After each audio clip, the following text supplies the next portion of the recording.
voy a dejar profesor doctor Madrazo hable. Hoy ya oficialmente empieza la parte del taller donde van a venir diferentes ponentes a exponer lo que son sus investigaciones actuales.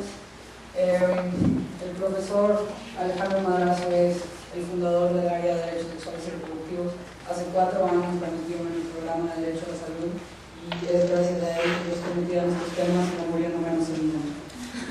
Él, desde antes de que fundara el área hace 4 años, entró en estos temas medio de forma accidentada. Empezó con el litigio de la acción de inconstitucionalidad 146-2007, el caso del 2008 de aborto que resolvió la Corte. Tú representaste a la Asamblea Legislativa, ¿no?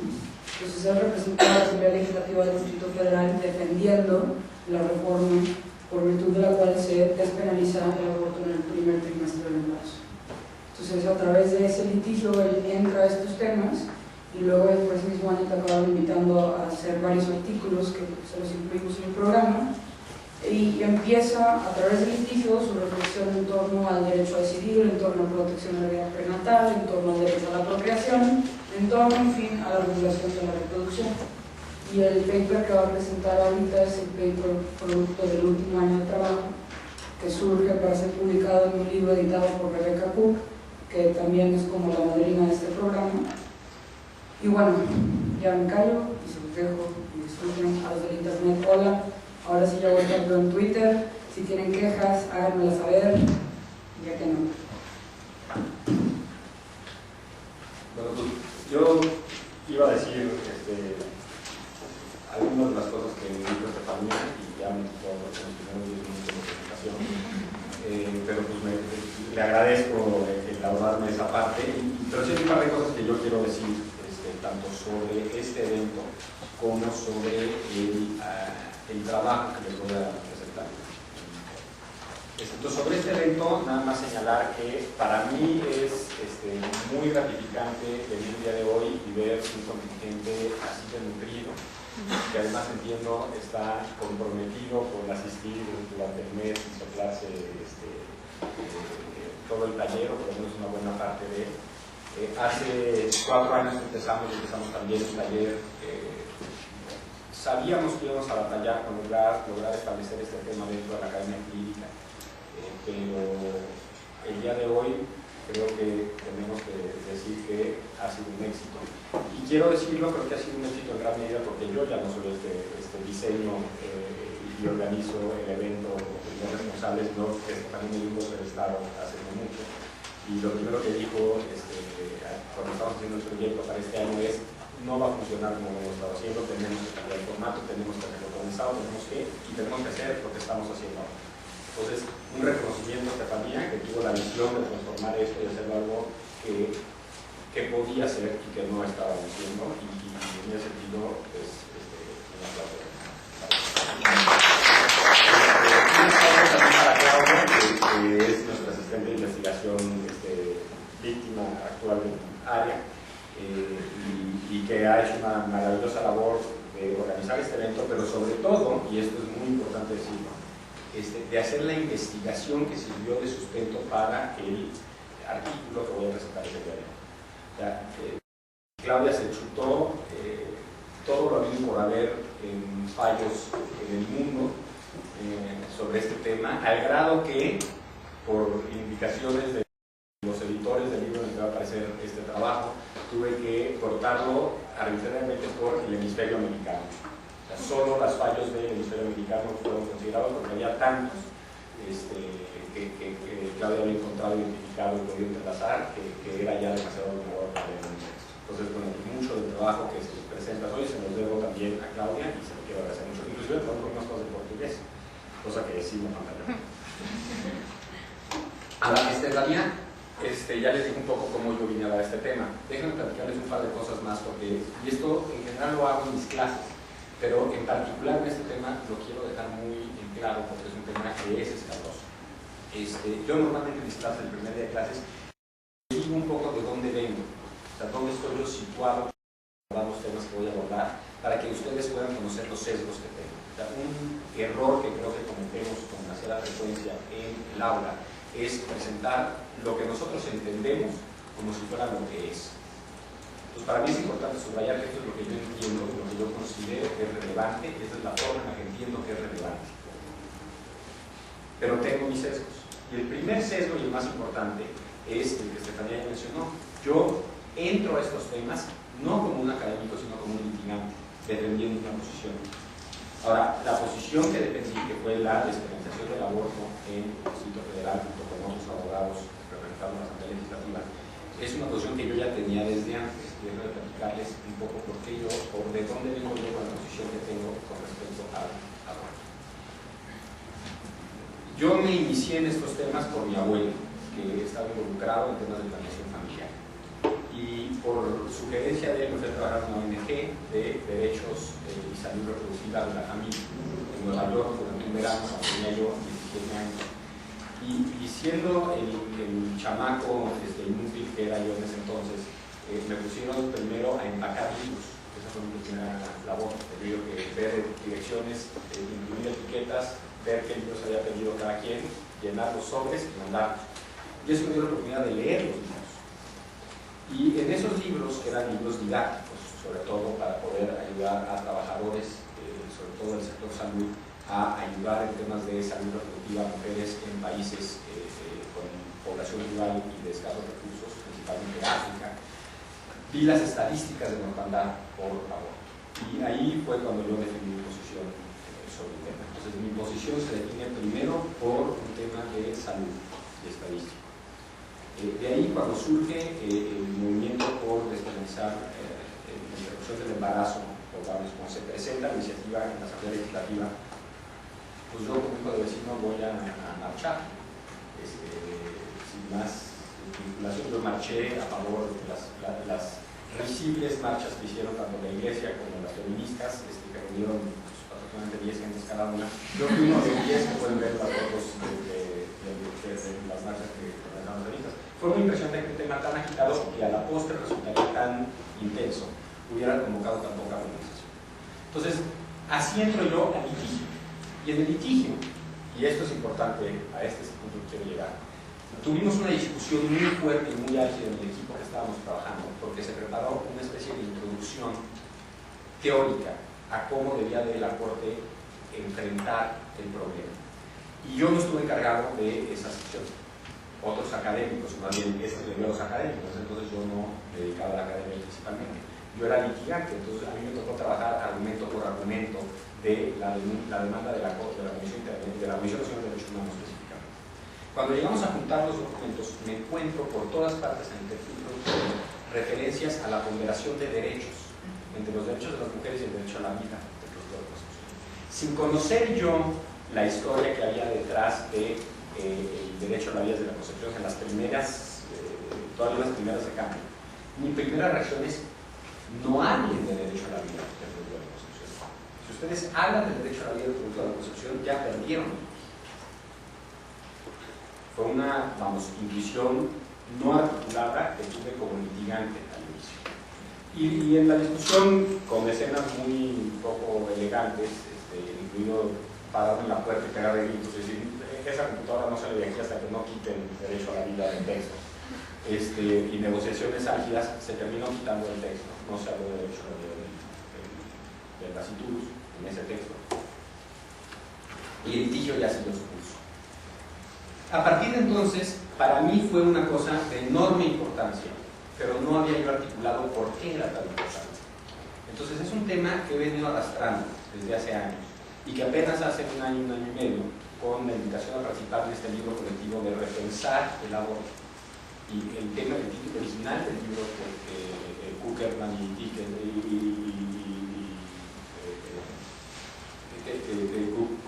Dickens editan, el tema original era nuevos paradigmas en el aborto. Entonces yo empecé a trabajar este tema como un nuevo paradigma, el tema de la vida prenatal y el estatus de la vida prenatal. La vida prenatal, dependiendo de dónde busquemos, en qué casos busquemos o en qué legislación busquemos, puede ser calificada de distintas formas. Puede ser calificada como persona, como muchas de las reformas constitucionales de los estados explícitamente señalan y todas implícitamente consideran. La vida prenatal es una persona y por lo tanto un titular de derechos. puede ser un valor constitucionalmente protegido, puede ser un interés del Estado. Roe versus Wade habla de la vida prenatal como un interés del Estado. Puede ser, si vemos los reglamentos en materia de investigación científica, tejido. O sea, hay distintos estatus legales que la vida prenatal tiene en los distintos regímenes jurídicos. Lo que me interesa a mí es explorar las diferencias entre que se le otorgue personalidad, se le impute personalidad a la vida prenatal y no se le impute personalidad. O sea, persona versus todo lo demás. Valor, interés del Estado, tejido, etc. Esa es la gran pregunta. El tema de la vida prenatal en México parece evidente que es un tema importante. Cuando yo empecé a trabajar dije que esto va a ser una aportación, va a ser una reflexión hecha desde México a la discusión sobre aborto en este debate transnacional sobre el derecho al aborto. Y es muy relevante porque desde el inicio está en el corazón de los debates que han llegado a la Suprema Corte de Justicia y a las reformas constitucionales de los estados. La ley Robles establece habla del derecho a la vida del nacimiento. Y aquí, no más decirlo de entrada, yo asumo que cada vez que se habla del derecho a la vida, y ahorita voy a hablar un poco más sobre eso, pero cada vez que se habla del derecho a la vida, se está presumiendo que el titular de ese derecho es una persona, porque solo las personas son titulares de derechos. Entonces, si usamos el lenguaje de los derechos, estamos implícitamente invocando el lenguaje de las personas, el concepto de persona. Entonces, en México, la ley Robles parte del supuesto de que el fallo de la ley Robles, no la ley Robles, el fallo de la Corte de la ley Robles, parte del supuesto de que el nasciturus es persona y titular de derechos fundamentales, específicamente el derecho a la vida. Y avala la liberalización del aborto que había estado implementada en la ley Robles, porque mantiene la calificación de delito de la conducta del aborto. O sea, el fallo de la ley Robles básicamente lo que dice es: si hubieran despenalizado, sería inconstitucional porque sería violatorio del derecho a la vida. Pero como no despenalizaron, sino que simplemente establecieron un supuesto de no punibilidad de la conducta. O sea, ¿cuál es la diferencia entre despenalizar y decir que no se punible la conducta? Bueno, no soy penalista, pero en términos muy sencillos, la conducta es un delito pero no punible cuando es típica, antijurídica, culpable, pero no punible. O sea, típica que corresponde con un tipo penal, o sea, con la descripción de una conducta que la ley califica como delito. Antijurídica que vulnera un bien jurídicamente tutelado por la ley penal. Culpable que la persona que la realiza tiene culpa en hacerlo. Pero no es punible, o sea, no se le puede aplicar una sanción. Los casos de la ley Robles tenían que ver con la ampliación para, por ejemplo, inseminación artificial no consentida, el peligro a la salud de la mujer embarazada, etc. Entonces la Corte en 2002 dice: sí es delito, el nasciturus tiene derecho a la vida, pero no vamos a castigar, pero aceptamos que la Asamblea Legislativa no castigue penalmente o no castigue con una privación de la libertad a las mujeres que tienen los embarazos. ¿Por qué? Porque sigue calificando de delito la mujer. Y entonces respeta a la vida, manda la señal de que está mal hacerlo. Nada más que considera que la pobrecita mujer no tenía de otra, o se entiende que su decisión estaba dada en ciertas circunstancias que eran terribles. En el 2008 sucede algo muy curioso que creo yo ha sugerido, creo ilustra el punto que quiero hacer. Y el punto que quiero hacer, por cierto, nada más para que lo tengan presente, es que la definición de si la vida perinatal es o no es persona es crucial para estructurar los debates en torno al aborto. Específicamente porque más allá de las normas técnicas jurídicas positivas que se apliquen o no apliquen o cómo las racionalicemos, la construcción argumentativa del debate depende de si eso no es persona en las instituciones.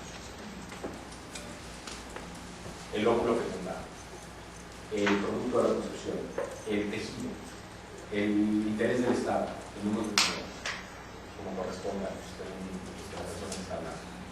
Y ahora te voy a explicar qué implica, o sea, te voy a tratar de desempacar todo eso en la presentación. En 2008 la Corte dice dos cosas fundamentalmente. Primero dice No es cierto que haya un derecho a la vida del nacimiento, del producto de la concepción del óvulo fecundado del embrión. Dice eso, o afirma eso, porque el argumento central de la Procuraduría y de la Comisión Nacional de Derechos Humanos era que era inconstitucional la despenalización porque vulneraba el derecho a la vida del nacimiento. Entonces la Corte le responde, dice, no, no es cierto. La respuesta es muy curiosa y es muy ambigua porque parece que lo que está diciendo es que no hay un derecho a la vida, sino que una vez que hay vida, entonces hay derechos que le protegen. No califica explícitamente de el nasciturus no es persona, o sea, no lo dice explícitamente. Nada más no acepta la idea de titularidad de derecho en la primera parte. Punto y aparte. Ese pronunciamiento de la Corte no lleva ninguna carga en darnos el fallo que nos dio la Corte. Se podría haber omitido completamente esa parte del fallo y el resultado, argumentativamente hablando, habría sido exactamente el mismo. La Corte avala la constitucionalidad de la despenalización con un argumento totalmente distinto y que nada tiene que ver con el derecho. Y ese argumento es que, salvo que haya una norma expresa en la Constitución, el legislador tiene la potestad de despenalizar siempre. ¿Por qué? Porque el derecho penal es una herramienta particularmente violenta que hay que utilizar lo menos posible. Y entonces el mandato es úsalo lo menos posible, úsalo como última instancia. El principio de última ratio, como decimos los abogados. No lo uses de buenas a primeras.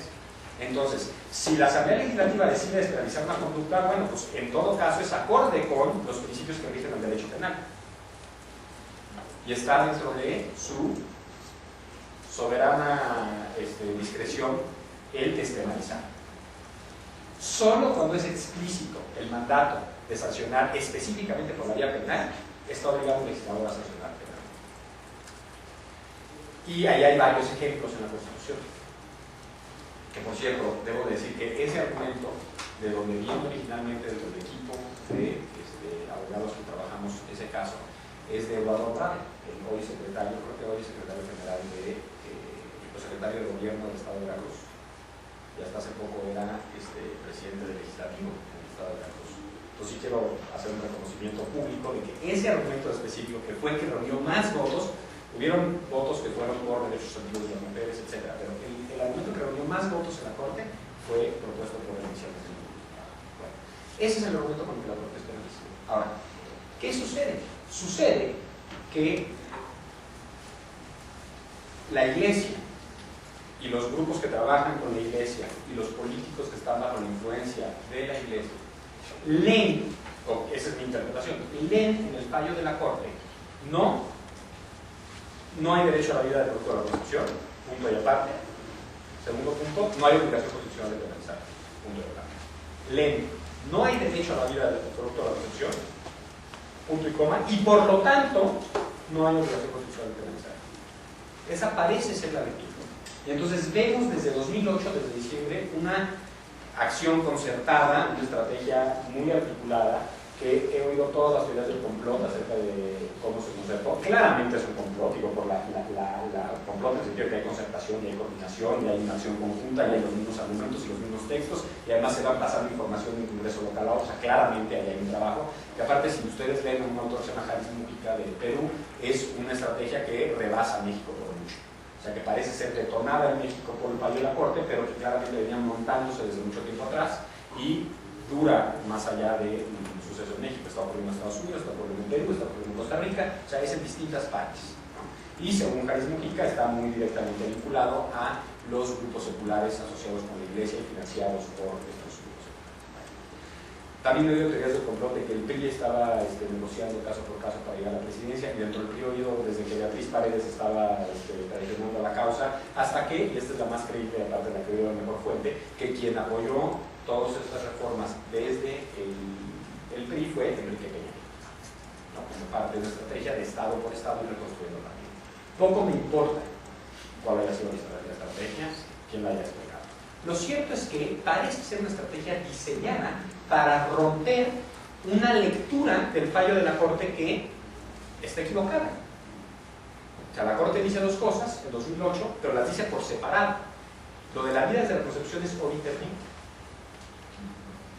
O sea, no es lo que sustenta el fallo de la Corte. Ahorita les voy a decir algo muy distinto. Les voy a decir que, más allá de que técnico-jurídicamente el fallo de la Corte no haya dependido de ese argumento, yo creo que el tema del derecho a la vida y la protección sí es de enorme relevancia. Les voy a decir por qué. Pero bueno. Entonces, vemos la reforma estatal de 2008-2009 y vemos la reacción frente a esas reformas estatales. Primero, las acciones de inconstitucionalidad de San Luis Potosí, Baja California, en 2012, en la que 7 votos de la Corte no alcanzan los 8 necesarios para declarar la inconstitucionalidad, pero se alcanzan 7, una mayoría de 7, se pronuncian porque las reformas constitucionales locales son inconstitucionales por modificar el concepto de persona, o sea, por otorgarle personalidad al producto de la Constitución. 2 votos dicen que no es inconstitucional las reformas porque en efecto, y parece ser lo que está detrás, hay un derecho natural al derecho a la vida. Esos son los votos de Ismael y de Aguirre, ¿no? Hay un esfuerzo muy grande por no utilizar, por no invocar el derecho natural, pero claramente está presente. O sea, ellos consideran que sí surte los efectos de cancelar la posibilidad del aborto, que sí surte los efectos de blindar a los estados frente a la despenalización del aborto y que eso es constitucional. Y después hay 2 votos que son muy ambiguos, muy ambivalentes, muy titubeantes, que son los de Luna Ramos y los de Pablo Rebolledo, que lo que dicen es, no es inconstitucional porque no surte ningún efecto. O sea, las reformas no surten ningún efecto, son una mera declaración del aire, no se lo tomen en serio. Y como no hay que tomarse en serio, pues no es inconstitucional. Entonces, en México, y después vienen las controversias de Guanajuato, Oaxaca, Xantepec y Arroyo Seco, Querétaro. Aquí, perdón, tengo a Xantepec. Y en estas, la Corte no resuelve el fondo del asunto de ninguna de ellas. En Arroyo Seco declara inconstitucionalidad, por dicho el procedimiento de reforma constitucional. En Uriangato y en Xantepec, no hay un voto que reúna una mayoría de 6 votos en ningún sentido y quedan desechadas las controversias. Entonces sigue abierta la pregunta sobre cuál es el estatus de la vida prenatal. Todo indica en el fallo de 2008 que no es persona. Si lo hubiera considerado persona la Corte, entonces habría sido distinto el fallo. Pero no está explícitamente pronunciado por la Corte. Entonces de aquí parto yo para, según yo, aportarle conocimiento a la comunidad internacional sobre los debates sobre aborto. Entonces Claudia se pone a hurgar en el pasado, presente y futuro de las sentencias y encuentro cosas muy distintas a lo que yo esperaba encontrar. A ver, primero, ¿por qué? Perdón, ya me está tratando mal. Déjenme ya de palabra. ¿Por qué tanto ruido en México? Hay una posición que tiene, yo diría, mucho respaldo, sobre todo entre la comunidad de derechos humanos latinoamericana, que dice, este no es un tema relevante. Aunque se hable del derecho a la vida del producto de la concepción, aunque se reconozca el derecho a la vida del producto de la concepción, eso no es óbice para que se despenalice el aborto o para que se avance los derechos sexuales y reproductivos. Ahí está, por ejemplo, la decisión alemana. Alemania se pronuncia por que sí existe el derecho a la vida desde la concepción, desde la fecundación, ahora entramos al final entramos a la fecundación y concepción, pero que ese derecho se protege mejor si se colabora con las mujeres, no si se les sanciona. Entonces, si se quiere proteger la vida de nacimientos, dice el Tribunal Constitucional Alemán, hay que hacerlo por las buenas y no por las malas. No hay que amenazar a las mujeres, hay que convencer a las mujeres, hay que trabajar con ellas. Pues bueno, ahí está una feliz ocasión en la cual el derecho a la vida del producto de la concepción resulta compatible con el avance de los derechos reproductivos. Todo esto se sustenta en una doctrina que dice, si hay derecho a la vida del producto de la concepción, pero es que hay 2 dimensiones del derecho a la vida, una dimensión subjetiva y una dimensión objetiva. España sigue este caso, Colombia usa este lenguaje, pero Colombia tiene mucho cuidado en explícitamente decir que el óvulo fecundado, el feto o el embrión no son personas. Entonces yo a Colombia la sacaría de esta familia que normalmente se asocia con Alemania, España, Colombia y de ahí para arriba. Y se empuja mucho con Chile. En Chile se usan muchos argumentos para defender la píldora de riesgos. Bueno, ¿qué problemas tengo yo con esta línea de argumentación? No me voy a meter en mucho detalle, pero yo creo que esta línea de argumentación es básicamente un juego de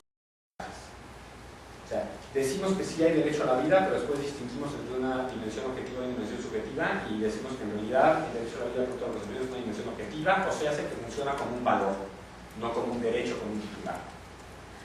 Entonces, en realidad lo que están haciendo los alemanes, siento yo, es jugando con los nombres, con las etiquetas, y lo que están diciendo es, el producto de la concepción es un valor, no es una persona.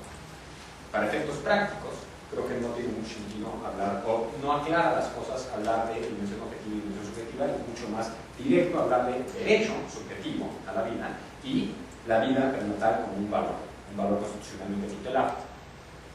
Entonces creo que confunde la estructura argumentativa alemana más de lo que aclara. Y creo que esa parte imprecisa en hablar de un derecho sin que haya titular de derecho, sin que haya titularidad, sin que haya lo que llaman la derecho subjetiva. Ahora, ¿por qué Alemania llega a ese punto? Bueno, pues porque Alemania tiene una historia bien particular.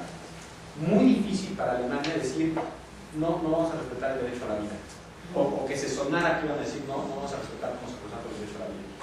Querámoslo o no, Alemania y el constitucionalismo alemán surgen después de la Segunda Guerra Mundial, en el que el Estado alemán se esmeró por no respetar la vida de nacidos, no nacidos, por nacidos y demás. Entonces, entendamos que hay una política y una historia particular en Alemania y no que es una doctrina que nos sirve a todos.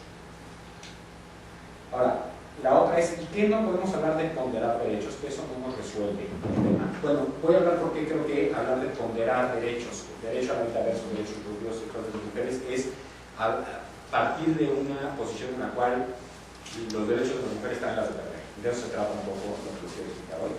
Creo que ahí estamos hablando de mecanismos de interpretación. Creo que la importancia del reconocimiento de personalidad tiene que ver no solo con el mecanismo de interpretación, sino con la narrativa, con la estructura de los debates que se dan.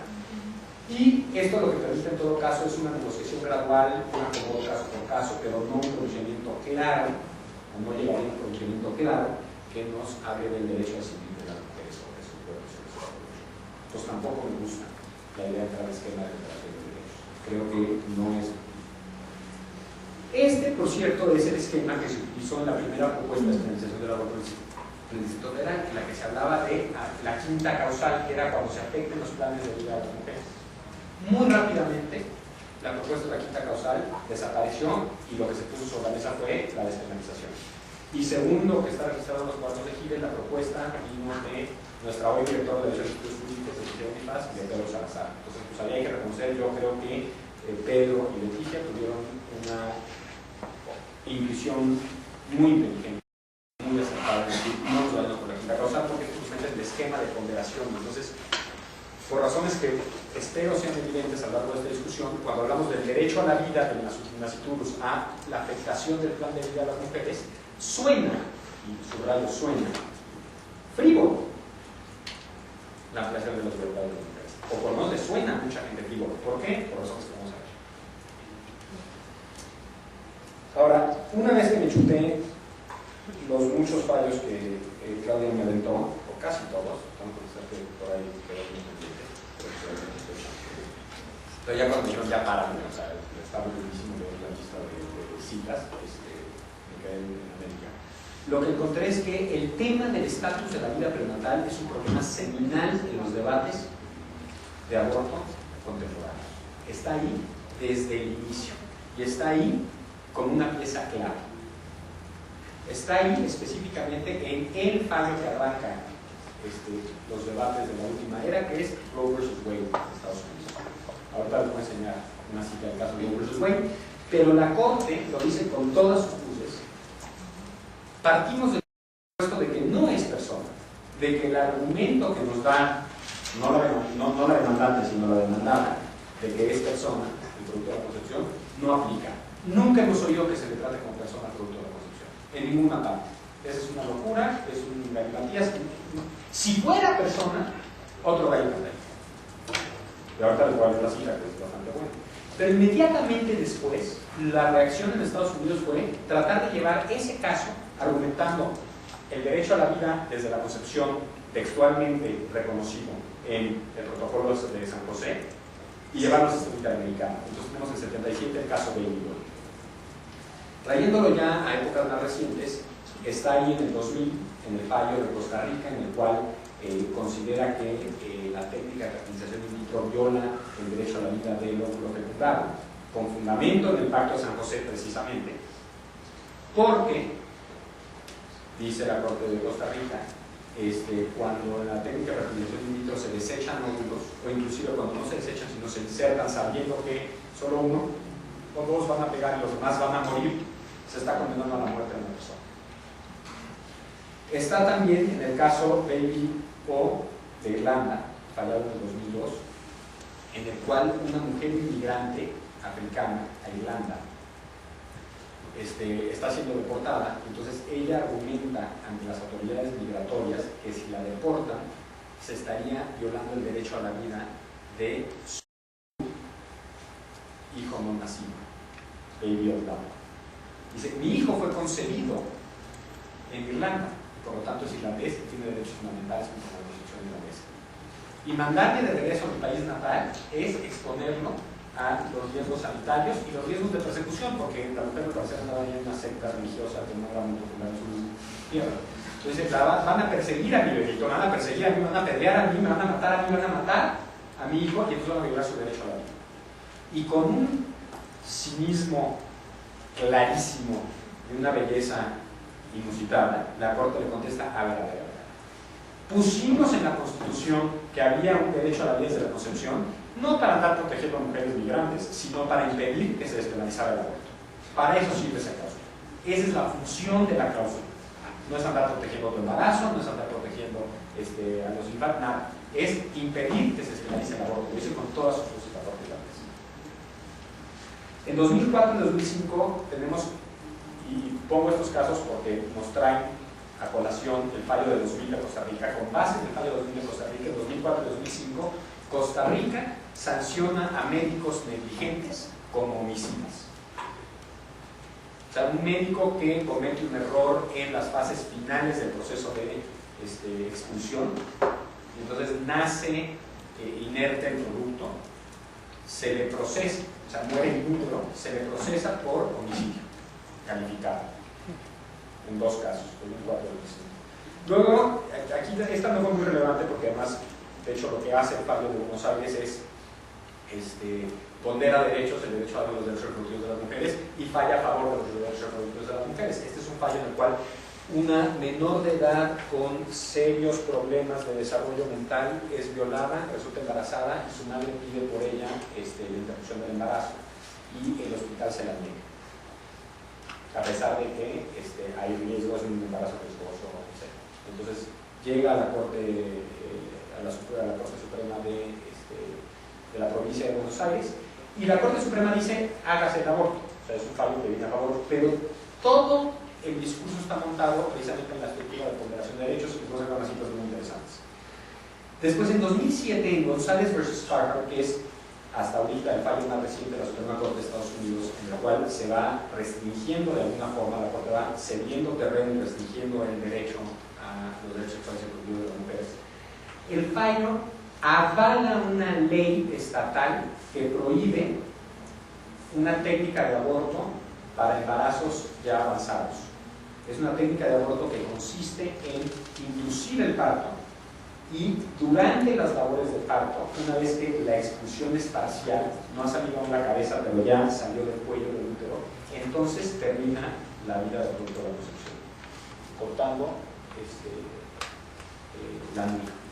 Y la razón por la cual se usa esa técnica y se usa solo en casos en los cuales hay un peligro extremo a la salud de la mujer y está en riesgo su vida, es porque es lo más seguro para la mujer y porque además es lo que es más, ¿cómo decirlo?, eficiente en la producción de dolor, si es que hay señales entre el cerebro y el cuerpo en el producto de la concepción. Entonces, tiene funciones muy específicas. Cuando la Corte de Estados Unidos dijo es constitucional la prohibición de esta técnica, no por lo que hace, sino por lo que parece.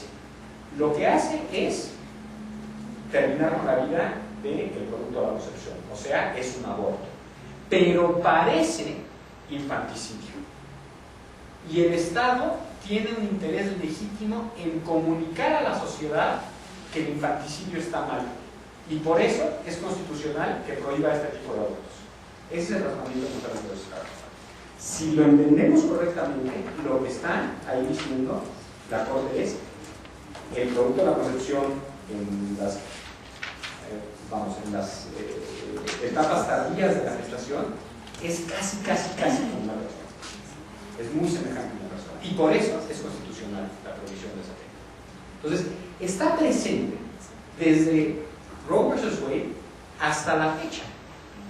Por supuesto, están todas las propuestas de reforma constitucional de Estados Unidos, hasta donde tengo entendido, la Corte del Norte está a punto de ser exitoso, si no es que ya lo fue. Pero bueno, es un tema que ha estado presente, no es un tema nuevo. Y es un tema que ha estado, creo yo, subteorizado y subestudiado.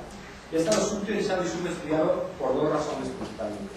Primero, porque en Estados Unidos se resolvió muy nítidamente muy al inicio y se dijo no hay personalidad, y por lo tanto no hay titularidad de derechos.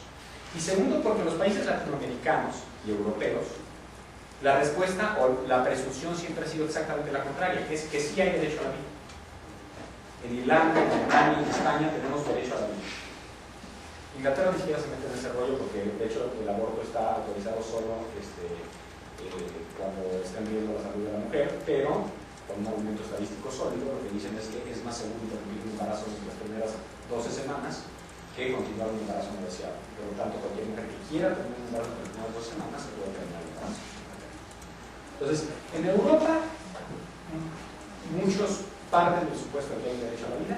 En América, en el grueso de América, se partía del supuesto de que hay derecho a la vida desde el momento de la fertilización del óvulo, con fundamento en el artículo 4 del Pacto de San José. Y hablo en pretérito porque el caso Artravia, de principios de este año, de finales del año pasado, vino a cambiarlo todo. Y voy a cerrar con el caso Artravia. En donde no había una definición así, era en México. Porque en México el Estado planteó una reserva interpretativa en la que explícitamente dice que ese artículo 4 no le va a impedir despenalizar el aborto. Ahora, hay divide y hay duda y hay ruido porque hay, en efecto, un pronunciamiento de la Corte de 2002 que sí habla del derecho al producto de la concepción, y hay una tesis que emerge de ese fallo. Ahora es una tesis que no reúne los votos suficientes para ser vinculante, y aunque fuera vinculante, la propia Corte puede revertir sus precedentes y ya lo revirtió. Entonces, muy poco dura en México esa estabilidad, y por eso creo que en México vemos este debate siendo tan explícitamente el pivote de la discusión del aborto. Eso creo que va a cambiar después de Artravia. Déjenme les enseño, este es el texto de Roe vs. Wade. Dice, si la sugerencia de que la personalidad se acepta, la personalidad del producto de la concepción, entonces el caso de la quejosa, o sea, la mujer que está pidiendo se le reconozca el derecho a decidir, por supuesto, dice la Corte, se colapsa. Pues el derecho a la vida del feto estaría garantizado específicamente por la enmienda 14. En la enmienda 14 habla de derechos de toda persona. Nadie puede ser molestado en su vida por personas etc. Es el equivalente funcional a nuestro artículo constitucional. Entonces, la Corte de Estados Unidos dice, ¿quién era el héroe nacional que en la Nación Francesa dijo, si yo tuviera parque usted no estaría aquí? Y después me entregó las armas. ¿Fue? El general Anaya. Bueno, esta es un poco la Corte diciendo, si usted tuviera parque, no estaríamos aquí, pero usted no tiene parque. No tiene dientes el argumento de que el feto es una persona. Pero al decir, si tuviera dientes, estaríamos en una situación completamente distinta porque aplicaría la enmienda 14, lo que hizo fue mandar la señal de por aquí va. Y el activismo en Estados Unidos anti-aborto ha sido muy encauzado en este sentido, desde el principio con David Boyle. Bueno, yo lo que quiero decir, y entiendo que lo tengo que quedar aquí por el video. Ok, entonces me voy a contener. Bueno, te pueden seguir. Me gustaría estar ahí para. Bueno, aquí me quedo. A ver, lo que les voy a pedir que hagamos es un ejercicio en el cual hagamos de lado las reglas técnico-jurídicas y las discusiones doctrinales en torno al aborto y nos concentremos en las narrativas en torno a las cuales se construyen estos debates técnico-jurídicos.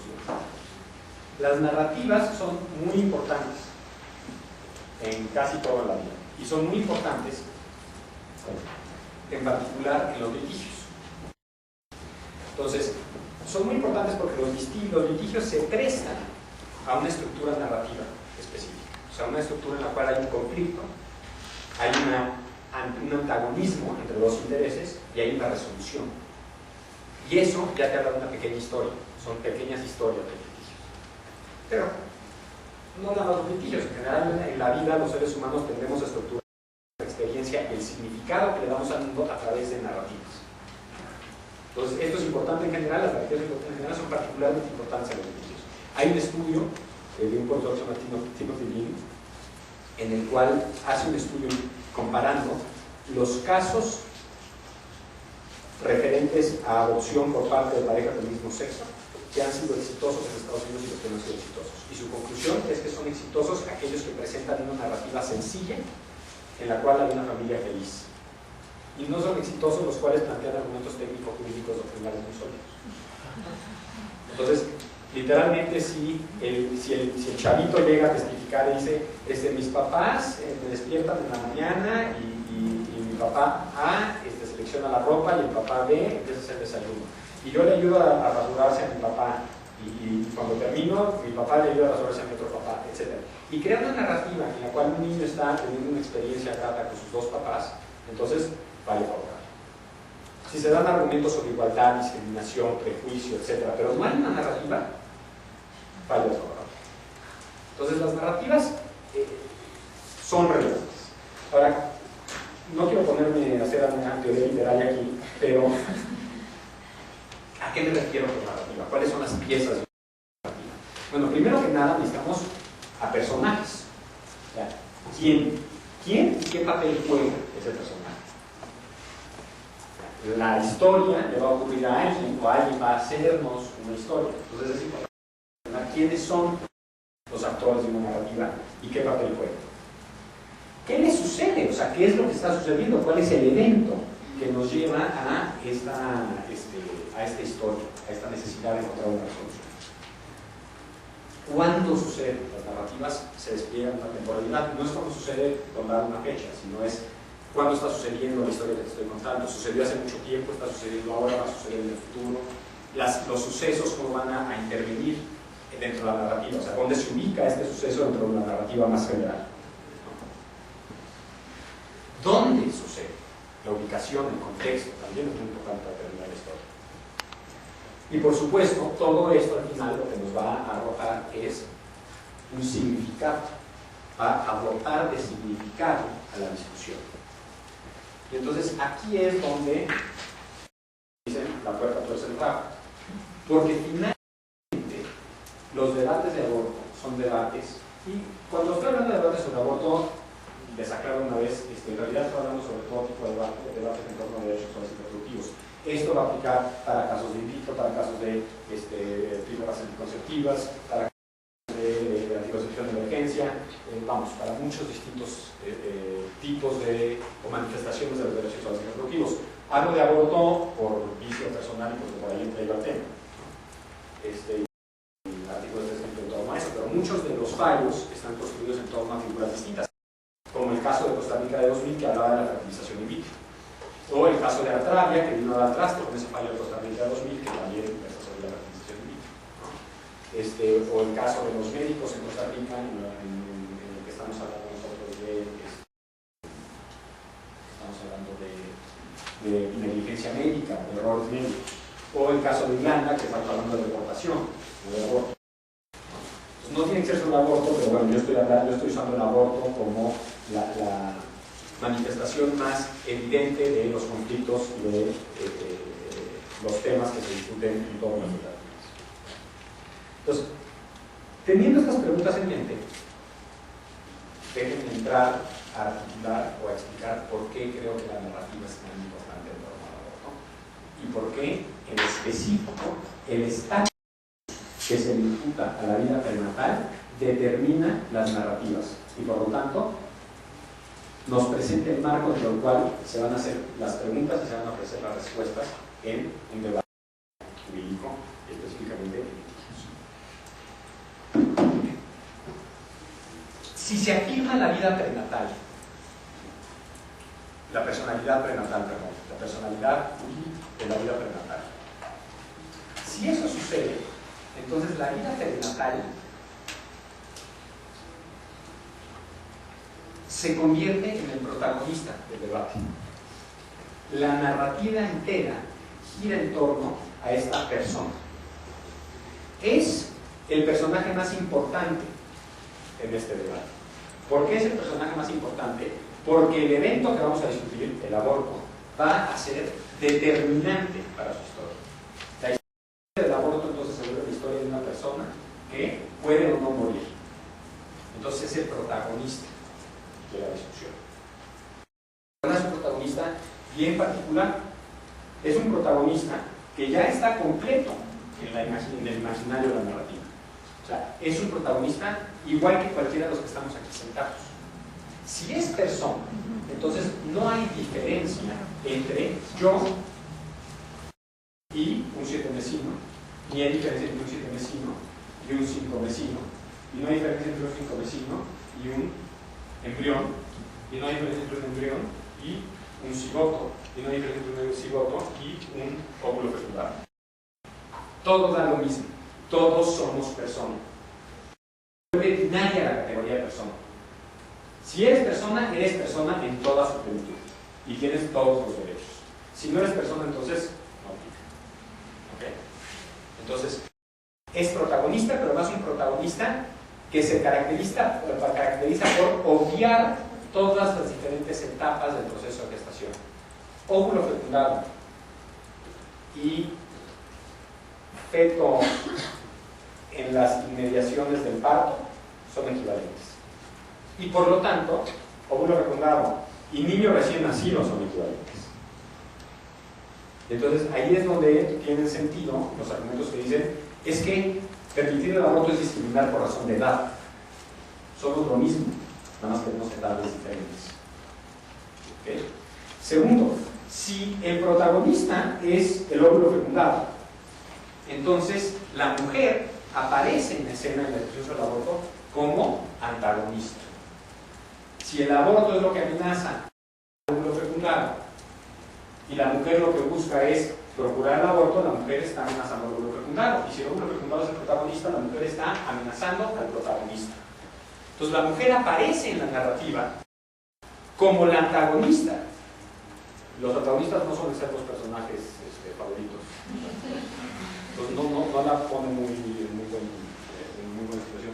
Pero además es un antagonista bien especial. Porque si el óvulo fecundado es una persona, esa persona tiene, al menos, si no tiene otra relación jurídica, tiene una relación jurídica de parentesco. ¿Y con quién tiene una relación jurídica de parentesco? Con la antagonista, con la mujer, es su madre. Si el óvulo fecundado es persona, la mujer embarazada es una madre, no es una mujer, es una madre. En la narrativa es una madre, una función específica. Y es una madre desnaturalizada, porque madre es un rol específico que tiene una carga enorme en la cual nos imaginamos a todas las características estas de ternura, cuidado, sacrificio, abnegación por supuesto por el hijo. Y entonces, si el óvulo fecundado es persona y la mujer es su madre y la mujer es la antagonista que busca amenazar al óvulo fecundado, es una madre desnaturalizada. Difícil discutir aborto partiendo del supuesto de que el óvulo fecundado es una persona sin llegar a la conclusión de que la madre no tiene madre. Ahora, el aborto mismo es un evento, primero, cataclísmico. O sea, todo depende de ese evento. Y es un evento en el cual el protagonista es pasivo. El protagonista sufre la actividad de alguien más que se materializa a través del aborto. O sea, el aborto es algo que se le inflige al protagonista de la narrativa. Y además la narrativa es necesariamente el final el aborto es necesariamente el final de la narrativa. Se acabó el protagonista, se acabó la historia. O sea, si el óvulo fecundado es persona, entonces el aborto es el final de la historia y nadie quiere que se acabe la historia. Entonces, narrativamente ya estamos preparándonos para rechazar el evento del aborto. Y otro último punto que creo que es muy relevante es el siguiente: si el óvulo fecundado es persona, lo es en nuestra imaginación. No hay ninguna manifestación, por supuesto, depende de la etapa de gestación, pero por lo menos en las etapas iniciales, no hay una manifestación material de ese protagonista.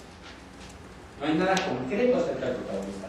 Lo único que se podría concretar es la experiencia del embarazo de la madre antagonista. Pero pues ella no es de quien en esta narrativa se quiere tener información. Entonces, cuando se construye la narrativa, se construye siempre una narrativa abstracta. Nada concreto, nada abstracto. Vamos a ver una cita de un caso en el que un juez quiere tratar de concretizar la narrativa y pide un ultrasonido en tercera dimensión para poder escuchar al feto, para que el feto sea oído en signo juicio. Okay. Ese es un esfuerzo, pero es muy interesante. Digo, se ríen y sí, da ternura al juez cotidiano, pero es muy importante lo que está tratando de hacer el juez. Es un juez que está perdiendo la votación y que entonces lo que pide es concreción, tratar de concretar a su protagonista. Y no lo logra. Entonces, cuando es abstracta la narrativa, no caben las cuestiones concretas que giran en torno a esa decisión de aborto, a cómo llegó esa mujer a estar embarazada, qué perspectivas tiene esa mujer respecto a su embarazo si es que lo lleva a término, cuál es el contexto social en el que se desempeña esa mujer, que la tiene, que le gusta, que no le gusta, que aspira. Todo eso no cabe en esta narrativa porque estamos en un nivel hiperabstracto. Y si tratamos de aterrizar lo concreto se aterriza en torno a la mujer, no al protagonista. Y entonces queda planteado dentro, digamos, del lado del antagonista. Y nos hace un público poco amigable a ese contexto. Aquí está el fallo de Argentina. Entonces, esta es una cita del juez Petillani en el fallo de la provincia de Buenos Aires, que finalmente sí autorizó el aborto de esta mujer, pero dice, a fin de tomar ese conocimiento de la situación del nasciturus, es que planteó al Tribunal Superior íntegro, en el acuerdo extraordinario, bla, bla, bla, una ecografía tridimensional a la menor LMR con relación a su embarazo. Aparte, fíjense, esto no es, por supuesto, intencional, pero es interesante. La menor LMR queda bastante abstraída ahora que no usamos su nombre. Y esta es, quiero señalarlo, en los casos de Costa Rica, por ejemplo, en los cuales están acusando a los médicos de negligencia médica que constituye homicidio, el expediente nombra a los productos de la concepción que murieron en el proceso de parto. Se llaman innominado y el apellido. Innominado y el apellido. Entonces, fíjense lo que implica eso en un sistema escrito como los nuestros, como el nuestro, como el de Costa Rica, en el que los jueces prácticamente nunca tienen a la vista a las partes involucradas.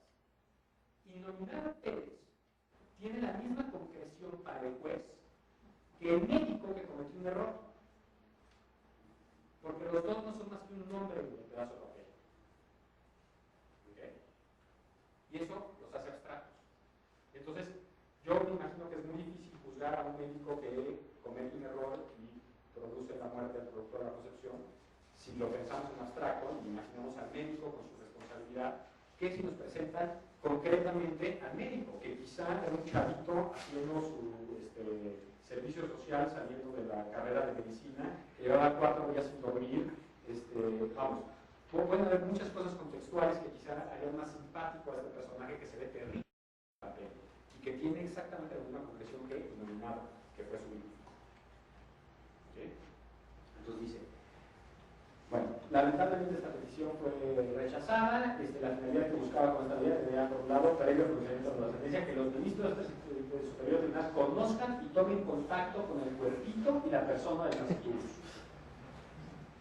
Es la posibilidad de estudiar tecnológico que podría haber logrado la difícil efectivización de un derecho también reconocido para el nasciturus por el ordenamiento jurídico argentino. El derecho a que el niño sea oído y atendido, cualquiera que sea la forma en la que se manifieste. Pero el juez Petillani lo que quiere es concretar lo más posible a los estudios. Y dice, Bueno, ¿qué pasa si construimos una narrativa distinta a partir de un supuesto distinto?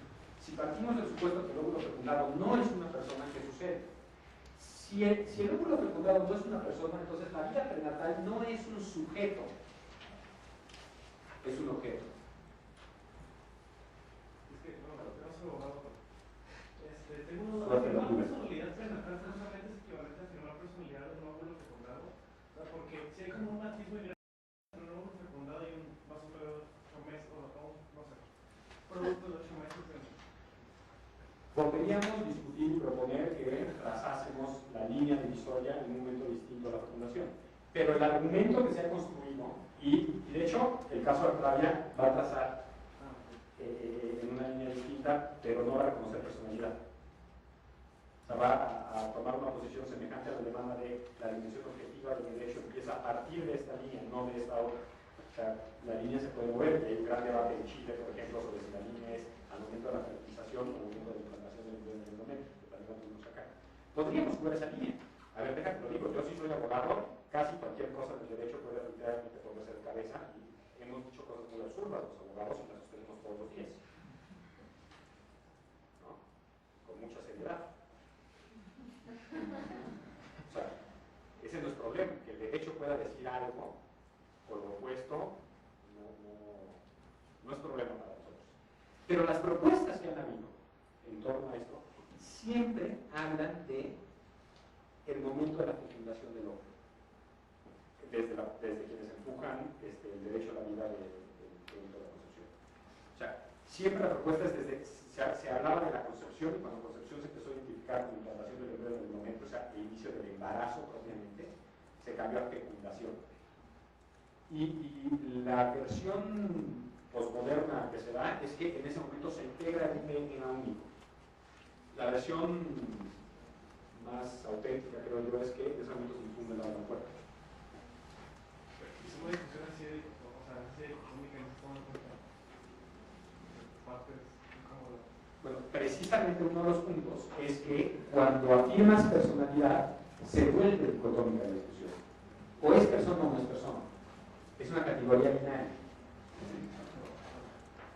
Ahora, podríamos pensar en discutir categorías distintas de personas, podemos generar categorías distintas de personas, de hecho las tenemos. En el derecho tenemos personas morales o personas jurídicas, depende de cómo les quieras llamar. El CIDE es una persona jurídica y puede actuar en el mundo como persona para ciertas cosas, para otras no. Se podría también crear una categoría distinta a la de persona física y a la de persona moral, que fuera persona no nacida, y atribuirle ciertas facultades y no otras.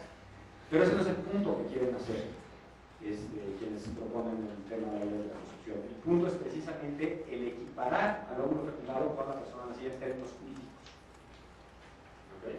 Eso es lo que da protección total, por así decirlo. Creo que también se puede resolver, digo, si queremos hablar por proteger la vida del nasciturus desde el momento de la concepción, si no queremos violarlo, o sea, podemos distinguir entre la fecundación y la concepción, es decir, sí se concibe, pero se conciben las voces humanas, ¿no?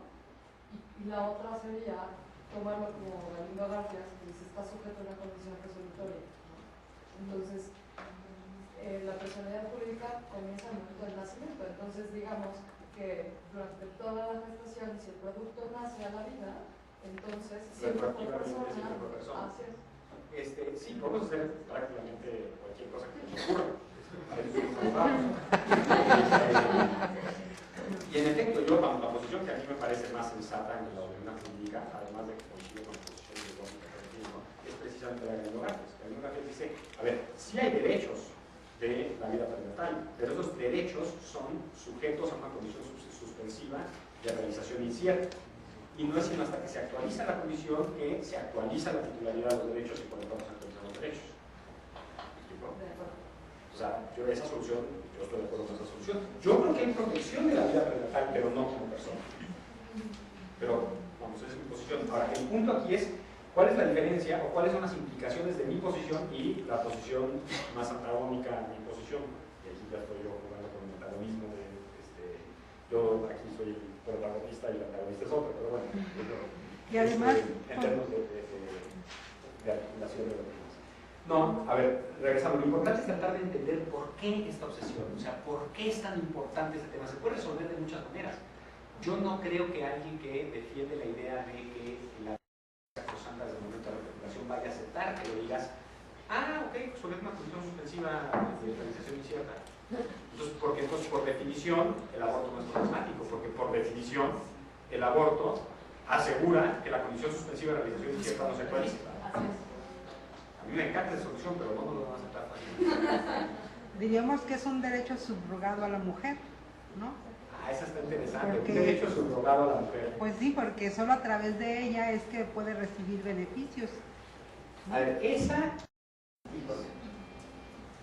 solución está muy interesante. Y es más, te voy a voltear a ti la pregunta. ¿Por qué esa solución sería muy difícil que entrara aceptando la idea de la vida prenatal? O sea, precisamente la narrativa que se construye creo que impide esa posición, porque esa posición partiría del supuesto, y este es uno de los puntos centrales que quiero hacer con este trabajo, partiría del supuesto de que la mujer es la persona mejor calificada para decidir qué va a suceder. ¿Por qué? Porque es la persona que más directamente entiende lo que está sucediendo. Y toda la narrativa que emana de atribuirle personalidad jurídica al producto de la concepción al óvulo fecundado, justamente va encaminada a sustraer a la mujer del proceso de decisión. Ese es el punto al que quiero llegar al final de eso. Entonces, yo más bien te la volteo y te la doy de regreso. Cuando termine yo el día de hoy, espero veas por qué la narrativa que se construye a partir de atribuirle personalidad jurídica a la vida prenatal derrota precisamente la idea de que confiemos en la mujer para tomar la decisión. Subroguemos los intereses de la vida prenatal a la decisión del aborto. O sea, dejemos que la mujer sea quien represente los mejores intereses de esa vida prenatal, si es que hay intereses de la vida prenatal. Pero así ya voy. A ver, Rafa, ¿qué pasa si negamos la personalidad jurídica a la vida prenatal? La vida prenatal es un objeto, no es un sujeto. Entonces no puede ser protagonista. Y además, un objeto admite graduación, no es una categoría binaria como la personalidad. Puede ser un objeto, así como los objetos, literalmente, nuestros derechos sobre los objetos los podemos desagregar. Yo puedo tener la propiedad sobre esta silla, o puedo tener nada más el usufructo, o puedo tener nada más el uso. Los distintos derechos reales se van desagregando. También podemos pensar en una graduación acerca de ese objeto.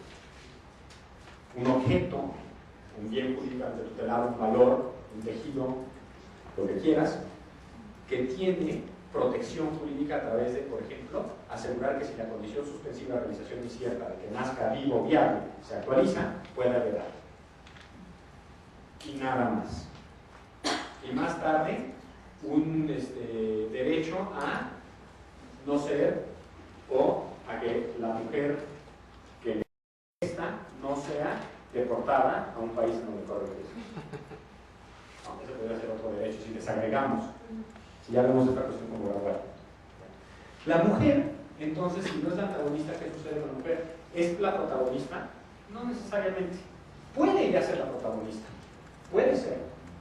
O sea, ya no es necesariamente antagonista, ya puede ser protagonista. Pero aquí no estamos, no lleguemos tan rápido a esa conclusión. O sea, es muy posible, muy probable que el protagonista surja como alguien más. Por ejemplo, en González versus Carhart, el protagonista de la decisión es el Estado estadounidense. Bueno, el Estado de la Unión correspondiente, que quiere mandarle un mensaje a la población de que el homicidio está mal, y para mandar el mensaje de que el homicidio está mal, prohíbe el aborto. Y entonces, lo importante aquí es el Estado como comunicador. O los médicos. Una de las críticas a Roe versus Wade es que hace depender mucho la decisión de la mujer de la consulta con sus médicos. Si la mujer es protagonista, híjole, pues sí, pero es una protagonista medio democrática y disminuye porque tiene que hablar con sus médicos para que las asesoren. Ahora, el evento mismo deja de ser un evento que se inflige al protagonista y se convierte en un evento que, si la mujer es la protagonista, la mujer decide. Y puede ser una protagonista activa. Pero en todo caso no es necesariamente un evento en el cual el protagonista o el personaje sea simplemente receptor. Se vuelve más complejo ese evento.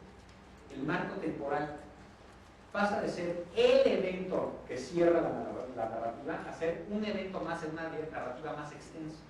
Entonces eso nos permite, y esto me lleva al último punto, el nivel de abstracción sobre lo más complejo, más concreto, porque a la hora de ampliar la narrativa podemos meter dentro del énfasis de la narrativa momentos distintos, como por ejemplo, cuándo, cómo, dónde y por qué sin la razón. ¿En qué circunstancias? O proyectar hacia el futuro. ¿Qué es lo que creemos o esperamos va a suceder si la mujer iba a tener un embarazo? Entonces, el énfasis de nuestra narrativa puede moverse del momento del aborto. El aborto se vuelve una pieza más importante, pero no necesariamente la pieza central en los bloques que construyen nuestra temporalidad. Aquí están un poco para que los comparen, las dos tablas, una contrastada con la otra. ¿Bien? Entonces, son las mismas dos tablas anteriores, nomás están, vamos, una al lado de la otra para que yo no me confunda, porque me pasaba cuando yo presentaba esto, que ponía las dos tablas y entonces explicaba vida prenatal, sujeto binario, después objeto de regulación, entonces como que se iba perdiendo y no podía explicar las cosas. En realidad es la tabla. Ahora, estas son las narrativas que se construyen. Y ahora viene la pregunta, ¿qué función tiene construir una narrativa sobre la otra? ¿Qué función específicamente tiene el construir una narrativa en torno a el óvulo fecundado como persona?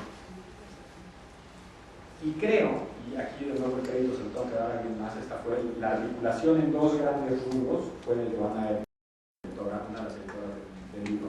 Dijo, lo que yo estoy leyendo de todos los que está haciendo lo puedes hacer en dos grandes categorías: separación de la mujer de su embarazo y jerarquización de los papeles. Entonces, separación. Si afirmamos la vida prenatal como persona, hay por lo menos dos personas involucradas en el aborto. Puede haber más, puede haber médicos, puede haber el Estado, pero hay por lo menos dos personas: el nasciturus y la mujer. Si negamos, hay por lo menos una. Quizá haya más, pero por lo menos una. La gestación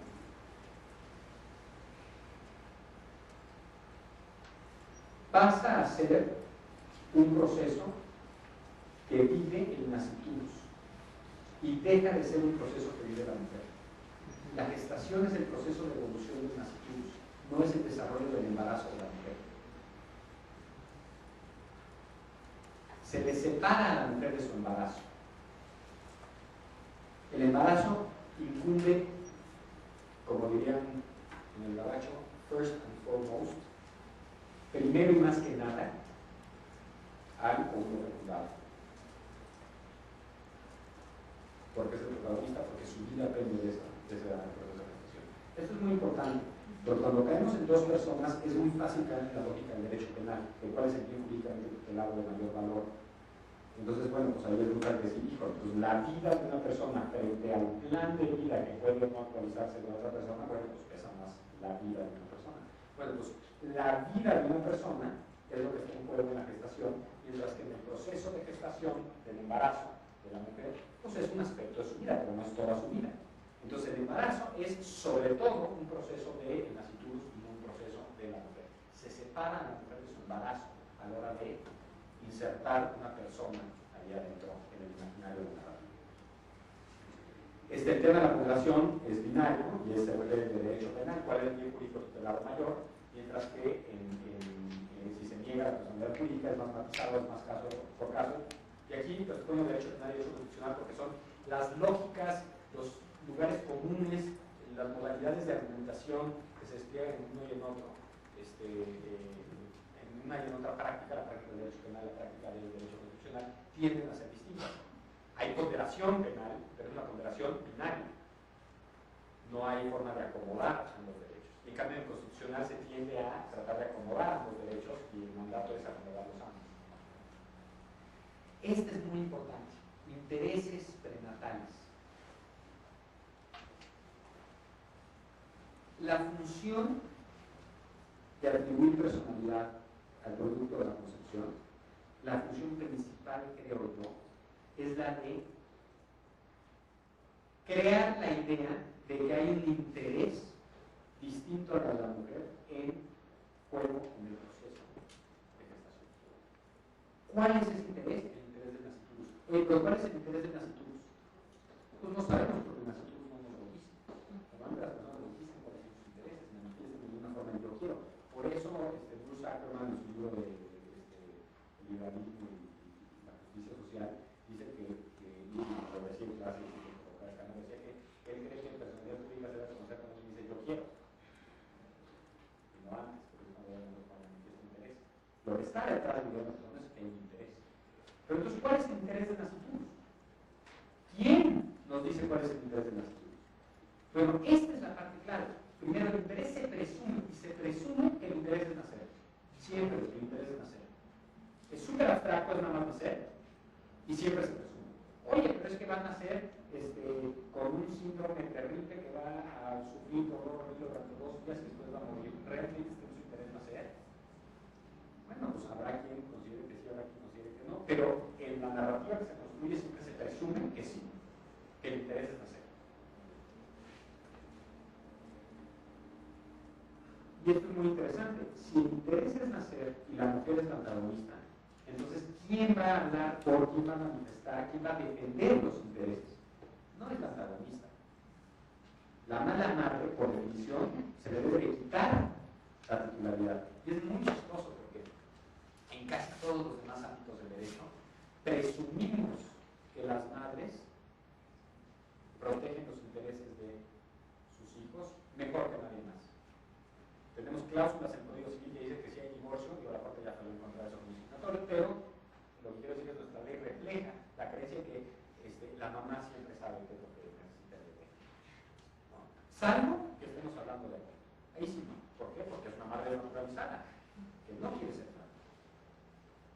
Y entonces, si la mujer embarazada dice, yo no quiero que sufra 2 días y después muera, o yo no quiero que nazca en este contexto y sufra la vida que le estaría ofreciendo, ahí el derecho presume que es una loca charlotada, una mala madre, una mujer, y entonces hay que quitarle a ella la tutela de los intereses de su hijo. Cualquier otra situación, presumimos que, oye, pero es que yo quiero sacar a mi hijo de la escuela porque lo que quiero es que se evite conforme a los más estrictos preceptos religiosos. Mi hija es de yo pertenezco a una secta religiosa que considera que las mujeres deben estar encerradas, guardadas en su casa, y eso es lo mejor para mi hija para que sea santa pública hasta toda su vida. Adelante, sácala de la escuela, quédala en tu casa. El homeschooling, ¿no? Eso no cuestionamos.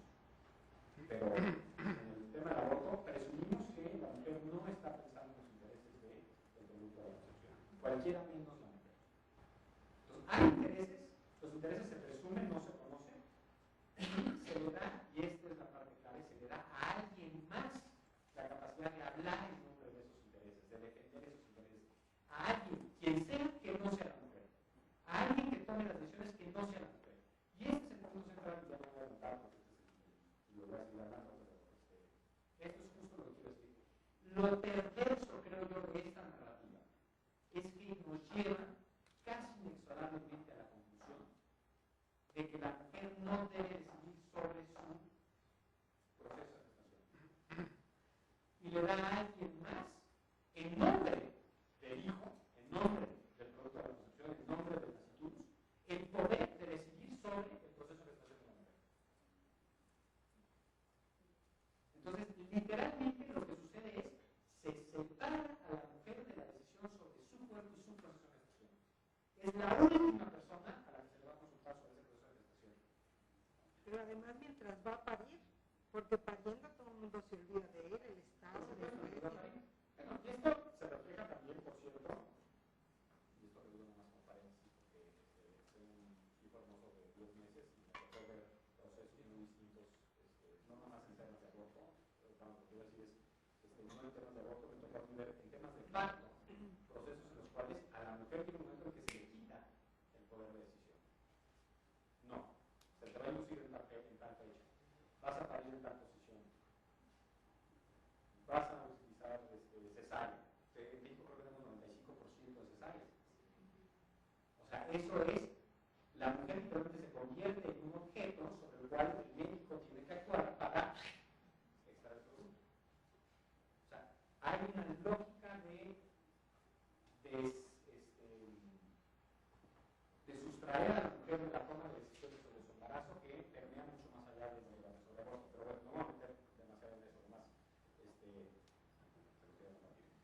Bueno, finalmente, separa a la mujer de su cuerpo. El cuerpo de la mujer, si el hombre fecundado es persona, el feto es persona, el embrión es persona, el cuerpo de la mujer es el lugar donde ocurre la narrativa. Mientras que si no le atribuimos la concepción, el cuerpo de la mujer, como en casi todas las demás circunstancias, se identifica con la mujer misma. El cuerpo de la mujer, si hay una decisión sobre si tener relaciones sexuales o no tener relaciones sexuales, al menos la ley formalmente dice que, o sea, atentar contra el cuerpo de la mujer o usar al cuerpo de la mujer es atentar contra la mujer, usar a la mujer. El cuerpo y la persona son indistinguibles de alguna forma.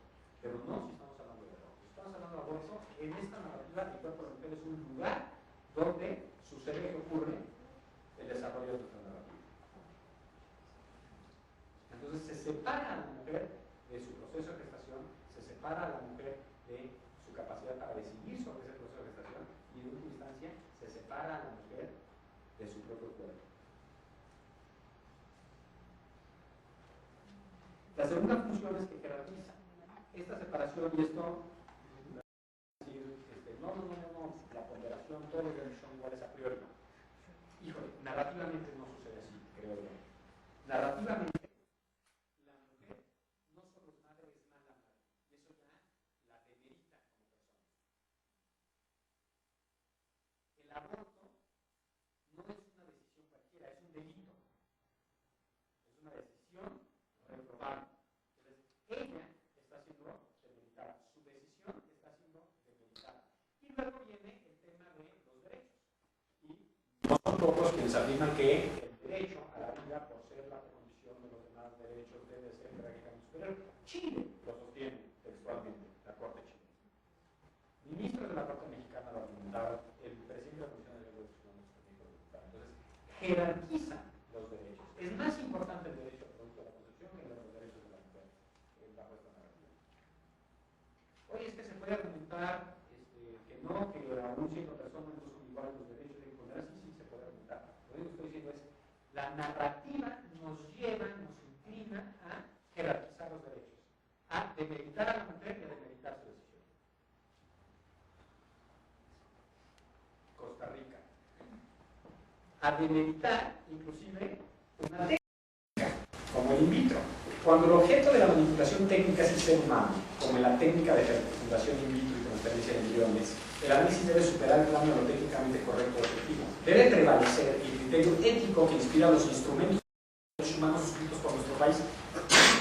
El criterio ético que inspira los instrumentos de derechos humanos. O sea, todos los instrumentos de derechos humanos están inspirados por el ser humano. Nunca puede ser tratado como un simple medio, pues es el único que por sí mismo y no en razón de otra cosa.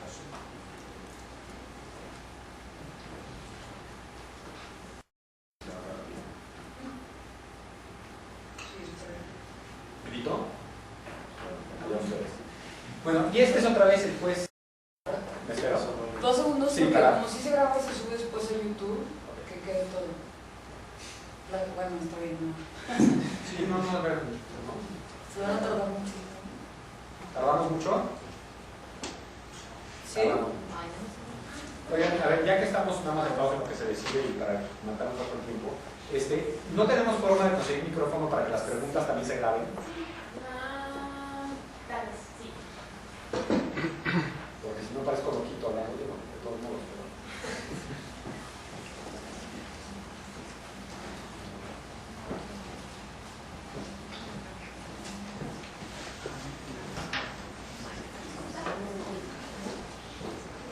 Pregunta.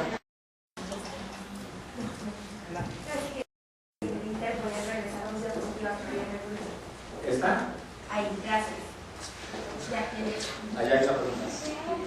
O sea, si se le niega el derecho a abortar a una mujer, ¿podría ella exigir que se le pagara el proceso de gestación? gestación. O sea, si yo como mujer estoy embarazada, pero yo no quiero tenerlo porque no quiero pagar los costos, o sea, yo no quiero estar teniendo que ir al ginecólogo a que me revise cada determinado tiempo cómo va mi proceso de gestación, podría decir, Estado, no me dejas abortar, paga tú los costos de esta gestación. A ver, la pregunta es, si una mujer que quiere abortar y se lo niega. Y se le niega Sí. abortar, si ella puede exigir que se le pague, se le rezarse el año, de tener que llevar a término. Sí, o sea, que le digan como, bueno, está bien, no abortes, si no lo quieres de verdad, después lo das una adopción. Pero yo tampoco estoy dispuesta a pagar los costos de ambos. A ver, déjame responder otro te doy la palabra. Te voy a responder desde la cuestión de la narrativa, no te voy a dar una respuesta técnico-jurídica como las de derecho. Desde la perspectiva de la narrativa, creo que eso no sucedería precisamente porque lo que la narrativa hace es la separa a ella de su cuerpo. O sea, el nasciturus tiene derecho preferente sobre el cuerpo de la mujer que la propia mujer. Entonces, la narrativa no es amigable a ese tipo de reclamos. O sea, esta narrativa te dice, bueno, pues sí, tienes una afectación a tu cuerpo, pero ahorita es más importante que tu cuerpo geste, a que tu cuerpo te sirva para hacer lo que tú quieras, en plan de vida. ¿Okay? Yo creo que la narrativa precisamente es lo que hace. Ahora, vamos, jurídicamente se puede plantear eso y algún argumento. Yo creo que no va a llevar, ese tipo de argumento que se ha planteado, creo que no, o radical de eso es, yo no quiero tenerlo, tú quieres que nazca, sácalo y pon en otro útero, no en mi útero, ¿no? Te digo, yo creo que nunca tiene tracción ese tipo de argumentos, aunque técnico-jurídicamente, si nos tomáramos en serio la cuestión de los derechos y el derecho del cuerpo, etc., tendría tracción. No tiene tracción porque la narrativa que subyace lo que hace es separar a la mujer de su cuerpo, ya no su cuerpo, es el lugar donde el nasciturus está gestado. Bueno, técnicamente o jurídicamente, pues, no tendría que exigirlo, ¿no? El propio derecho a la salud, un hospital público tendría que darle la atención al embarazo, digo que no suceda, entonces sí se puede reclamar porque no sucede porque tienen un derecho que ya existe. Pero el tema de gestación, digo, en un contexto urbano, por ejemplo, puedes ir a un centro de salud y van a tener tu embarazo, no, el Estado sí está subsidiando ese costo. Más allá de si hay el tema de aborto, pues el tema de la salud del embarazo está claramente contenido en el derecho. Aunque no suele ser muy efectivo, pero muy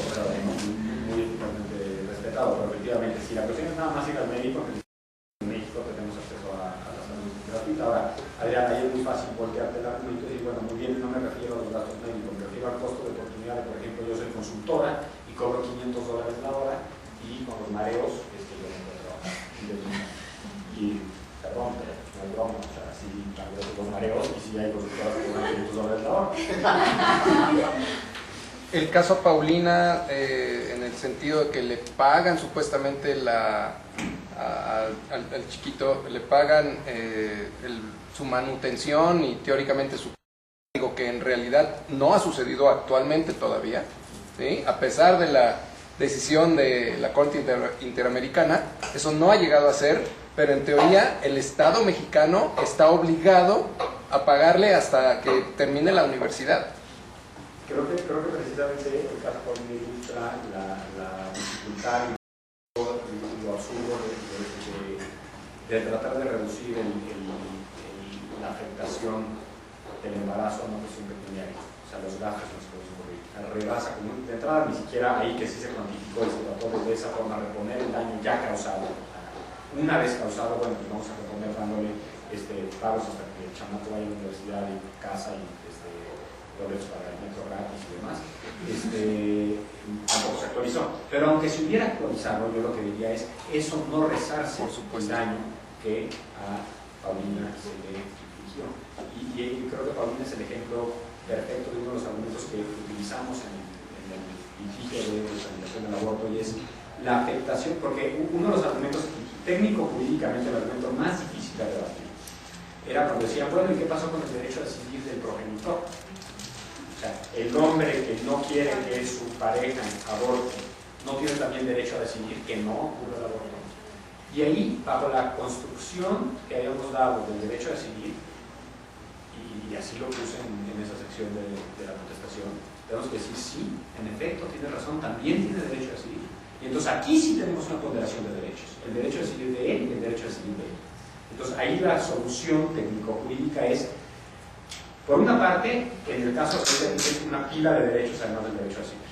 Derecho al cuerpo, derecho a la dignidad, entonces, pum, eso ya te jala la balanza. Pero aunque solo fuera el derecho a decidir, y aquí es donde el caso para mí no me gusta, la afectación al derecho a decidir del hombre es temporal. O sea, el hombre quiere ser padre, no puede serlo porque la mujer aborta, pero puede llegar a volver a serlo. O sea, se puede subsanar su afectación, por lo menos parcialmente y temporalmente. Que no va a ser de ese niño, en efecto, no va a ser de ese niño. En el caso de la mujer, la afectación es permanente e irremediable, porque la mujer que tiene que dar luz nunca puede volver a tener 0 hijos. O sea, nunca se puede regresar al 0. Siempre Paulina va a ser madre, aunque hubiese dado una opción, aunque resarciera los daños, etc. Aunque diera una opción en el minuto. Y entonces ya su decisión de cuántos hijos tener ya pasó del 0 al 1 y no va a volver a regresar al 0 por más que de una adopción o el chamaco se case a los 14 y se vaya a vivir fuera de la casa. ¿Más preguntas? A ver, les leo a Petillani que es mi favorito. Petillani está hablando de la audiencia a la que no tuvo derecho en Nasciturus. Y después habla de la audiencia a la que sí tuvo derecho la mujer. Y dice, no puedo dejar de mencionar las conclusiones extraídas de la audiencia donde tuve oportunidad de conocer a la menor madre. Esta es la niña menor de edad violada con problemas de desarrollo mental severos que está pidiendo que se le permita interrumpir el embarazo a través de, por supuesto, su problemática. Me encontré ahí con un adolescente que presenta un apreciable retraso mental respecto a su edad real, quien no exteriorizó para mi percepción ningún signo de premuras ni angustias, irradiando una presencia alegre, ingenua y bondadosa. No advertí que tuviera conciencia de su embarazo, sobre el cual me inquirí por indicación de la psicóloga ahí presente y por las condiciones en que se realizó la audiencia. No del todo adecuado todas las niñas a entender, seguramente debido a la prisa con que la misma se llevó a cabo. Si bien es claro que tendrá marcadas dificultades para llevar adelante su rol de madre, lo importante es si puede o no llevar adelante su rol de madre. No parece que sea incapaz de brindar el afecto a su hijo y de encontrar en la maternidad un hecho motivador que le permite cierta madurez de su personalidad. Ahí está, reducida al rol de género de madre. Lo importante no es lo que quiere la niña o, en todo caso, lo que la mujer que es responsable de esa niña cree que es lo mejor para esa niña, lo que su madre considera que es mejor para ella. Lo importante es si va a poder satisfacer el rol de madre o no. Esa es la pregunta relevante para ti. Ya no lo voy a pegar más. Bueno, y al final nada más. La sola invoca, dice, también se ha encontrado que el fundamento podría estribar en la concepción impuesta a la voluntad de la víctima, o sea, fue violada, quien quedaría sometida al nacimiento de un hijo que nunca quiso ni buscó. Por supuesto, esto es en la misma lógica en la que nuestros 3 ministros disidentes en 2008 decían, bueno, pues si decidió tener relaciones sexuales, lo dijo, y solo voy a hablar un poquito el día de mañana. Lo que nuestros ministros disidentes llamaron el derecho a la procreación, no el derecho a decidir, sino el derecho a la procreación. Dice, hoy cuando los derechos humanos y particularmente el derecho a la vida son situados, como siempre debieron haberlo sido, en el pináculo de la estimativa social y política, de nuevo, jerarquización, estos fundamentos aparecen debilitados como justificativo para la aniquilación deliberada de la vida humana. Ninguna razón eugenésica, social, económica o moral puede fundar tamaño acto de suprema violencia que trunca una vida naciente en pleno desarrollo de sus potencialidades, agravado por la utilización de métodos inusitadamente crueles. La sola invocación de la repugnancia hacia un ser humano inocente y aún no visible aparece como un gesto deshumanizado. Aquí están todas las características de la jerarquización. La mujer es madre y mala madre, o en el caso de ella, como no entiende que está embarazada, puede ser buena madre, porque puede brindar ternura. El derecho humano a la vida está en el pináculo de la jerarquía normativa. Y la sola idea de rechazar la vida inocente es un gesto deshumanizado. O sea, qué suerte que esta niña no se da cuenta que está embarazada. Pero la mamá de la niña que está buscando la interrupción del embarazo está realizando un gesto deshumanizado. O sea, no es, quien no es humana, quien pierde su calidad humana en esta narrativa es la mamá de la niña violada que está procurando que su hija interrumpa el embarazo. Ahora, Artravia vino a cambiar el debate, por lo menos en América Latina. Los debates en América Latina, en general, creo que siempre se han dado en un contexto en el cual se entiende y se presume. ¿Cómo voy de tiempo? ¿Quedan 20 minutos? Órale. Perdón. El caso de Artravia contra Costa Rica. Artravia hace dos cosas muy interesantes, que son fundamentales y que creo que van a estructurar el debate en torno al aborto de Artravia. Uno es articula la libertad reproductiva. La articula, que no viene textual en el Pacto de San José, como sí viene textual en nuestra Constitución, sobre eso voy a hablar en la clase próxima, y lo articula como derivando de los derechos a la privacidad, el derecho a la familia, muy importante y muy inteligente comunidad del caso de Artravia, que Estefanía Vela ya lo ha dedicado tiempo antes del paro y que veremos mañana los argumentos al respecto. Creo que esa parte no la vimos, ¿no? De la parte. Tienen copia de la parte completa, ¿no? Sí. Eso sí lo van a ver. El libre desarrollo de la personalidad, salud y, por supuesto, no lo hace explícitamente, pero sientan las bases para la discriminación, igualdad, confinamiento, que vamos a ver en la clase próxima. Yo creo que es una pieza central de cómo construir derechos y cómo entender. Y por otra parte, niega la personalidad prenatal. Y la niega en varias movidas. Primero, explícitamente dice el embrión no es persona y habla de inadmisible. ¿No? Esa es bastante evidente. Pero además hace otras movidas que son muy interesantes. Primero, identifica la concepción y por lo tanto la protección de la vida según el Pacto de San José, no con la fecundación del óvulo, sino con la implantación del óvulo fecundado en el endometrio. O sea, identifica la concepción con el proceso de gestación de la mujer. Entonces, eso, una primera movida que hace es hacer que la gestación sea un proceso que tiene que ver con el cuerpo de la mujer. Y entonces, de alguna forma, le regresa a la mujer la titularidad sobre su proceso de gestación. Muy inteligente de movida. Eso, por supuesto, además abre toda la opción para la píldora de día después, el in vitro, el DIU, que operan en ese periodo previo a la implantación del embrión en el medio, pero posterior, o posiblemente posterior a la fecundación del óvulo. ¿No? Pero después dice, y a partir de ahí es gradual la cosa. Que de hecho esto se nos lo pongo aquí, pero es gradual, o sea, habla de una protección gradual.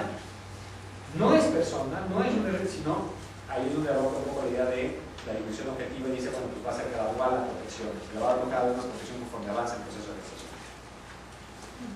Y como equiparación a la parte gradual tendría que ver como con el criterio de viabilidad.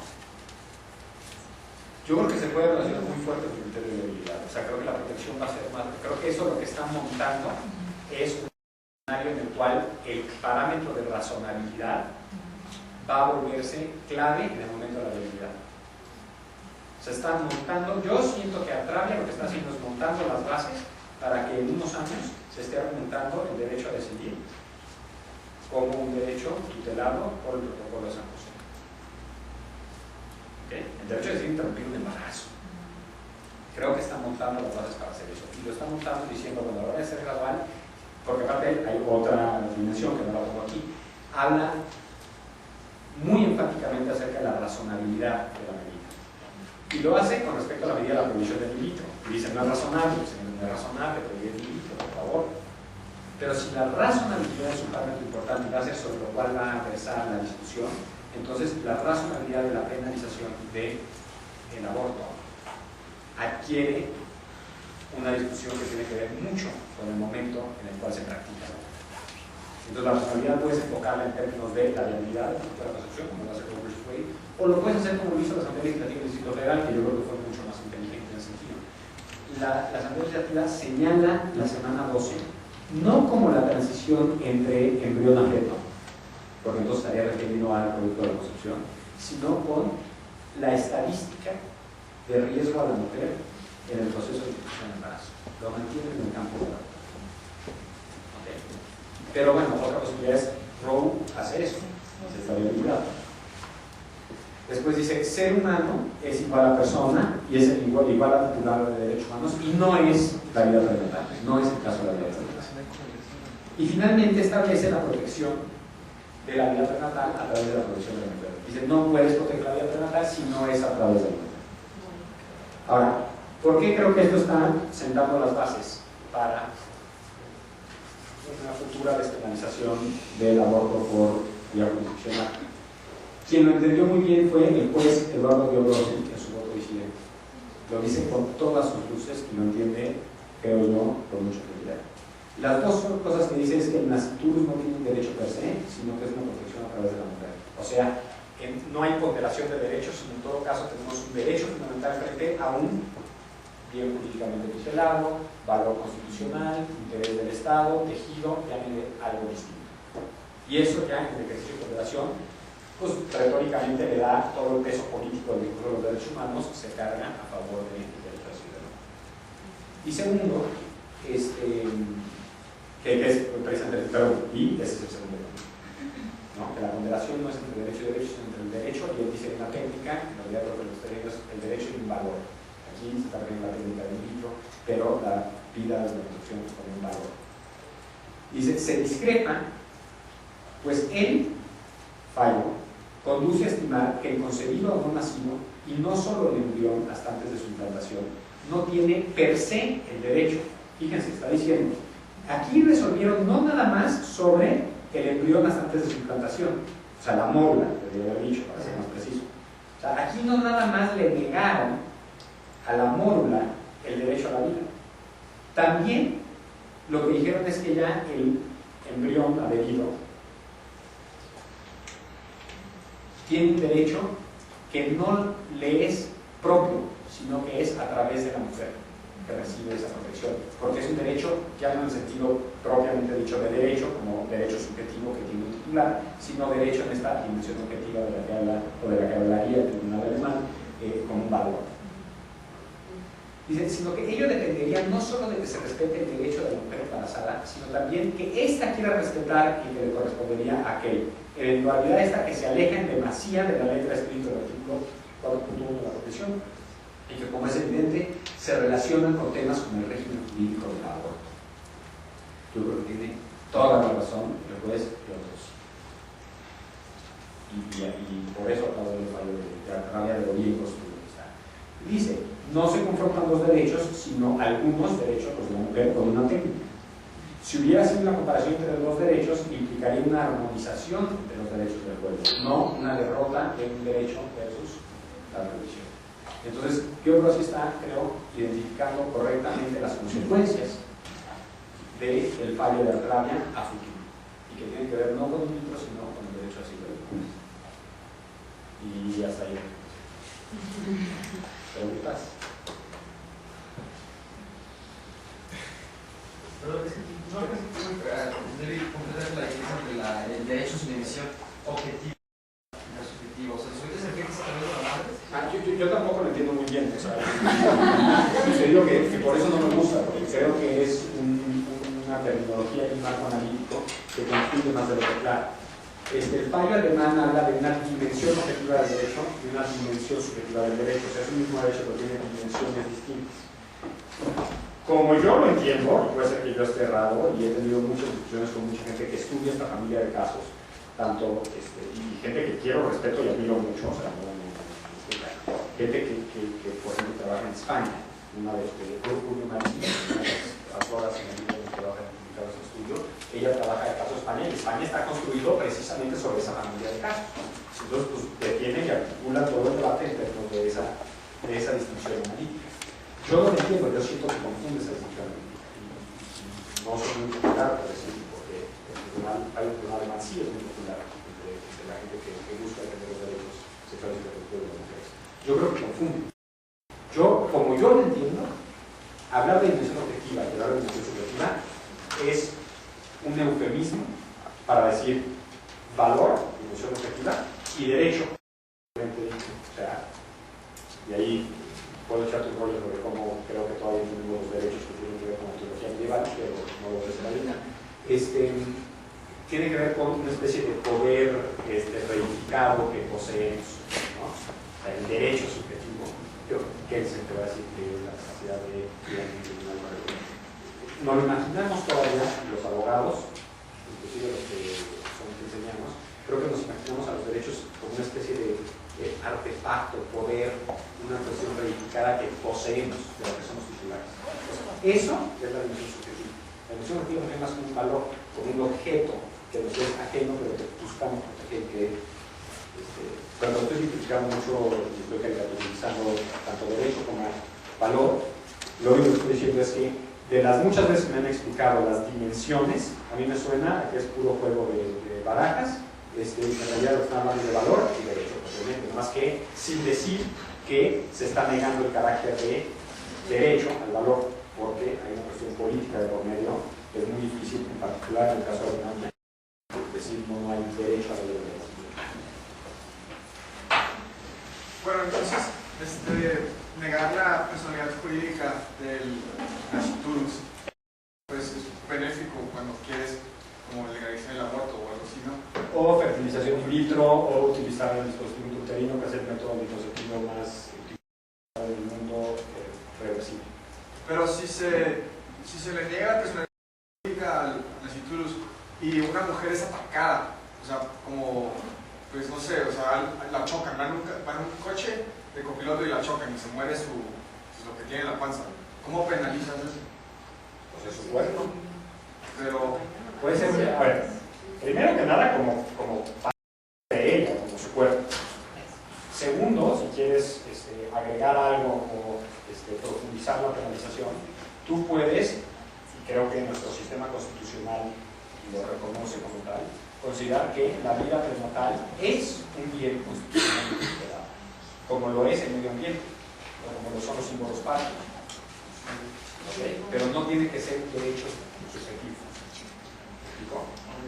Yo creo que el cuerpo bastaría. Pero mi cuerpo haciendo algo que es muy específico, que es el proceso de gestación, y el proceso mismo es, vamos, algo que se interrumpe y que es un valor agregado sobre el daño que recibe el cuerpo. Pero si quieres separarlo de alguna forma del cuerpo de la mujer, no tienes que hacerlo vía personalidad jurídica, puedes hacerlo como creo o como entiendo, mañana les voy a decir por qué, como entiendo, nuestro sistema constitucional hace que es tutelar la vida prenatal, sí, pero no como persona, sino como un bien constitucional de enorme valía. No estoy diciendo que sea menor valía, no estoy diciendo que no es técnicamente como una persona. Sí, partiendo de que no le... Bueno, el problema que planteabas es, ok, hay un problema en el cual estamos confrontándolos como iguales, ¿no? Y por lo tanto tienes que dar un trato jurídico igual. Pero partiendo de la perspectiva en la cual, bueno, decimos, bueno, no le otorgamos personalidad jurídica, por lo tanto no es persona, por lo tanto no tiene lo mismo, por lo tanto puede ser cualquier otra cosa, pero no lo es. A partir de eso, entonces, ¿existe una justificación que no sea ética o que no sea meramente moral respecto a cuál es el daño, qué es lo que se está protegiendo? ¿O es solo más bien una cuestión como de construcción mental y de valores y ética que nos dice, bueno, tenemos que proteger eso, sabrá Dios por qué? Si estamos descategorizándolo. A ver, déjate ver la respuesta completa primero, que no te va a dar ningún gusto. Yo creo que en general protegemos las cosas, entidades, inclusive a las personas, porque les imputamos valor. O sea, puedo imaginarme un sistema moral en el cual no le imputemos valor ni siquiera a las personas, o que les imputemos un valor distinto, como por ejemplo instrumentos de sacrificio para los dioses. Creo que es imaginable. Entonces, la respuesta es no solo el proceso de gestación o el producto de la concepción, sino todo depende de que le atribuyamos un valor de alguna forma que no necesariamente, o más bien, que no primordialmente es inherente al sistema jurídico, a las normas, al contrario. O sea, las normas reflejan valores que infundimos desde otra parte. Y eso es uno de los grandes pleitos o más bien de los grandes traumas que tengo de haber estudiado Derecho, que es que finalmente creo que todo derecho, y esto a pesar de ser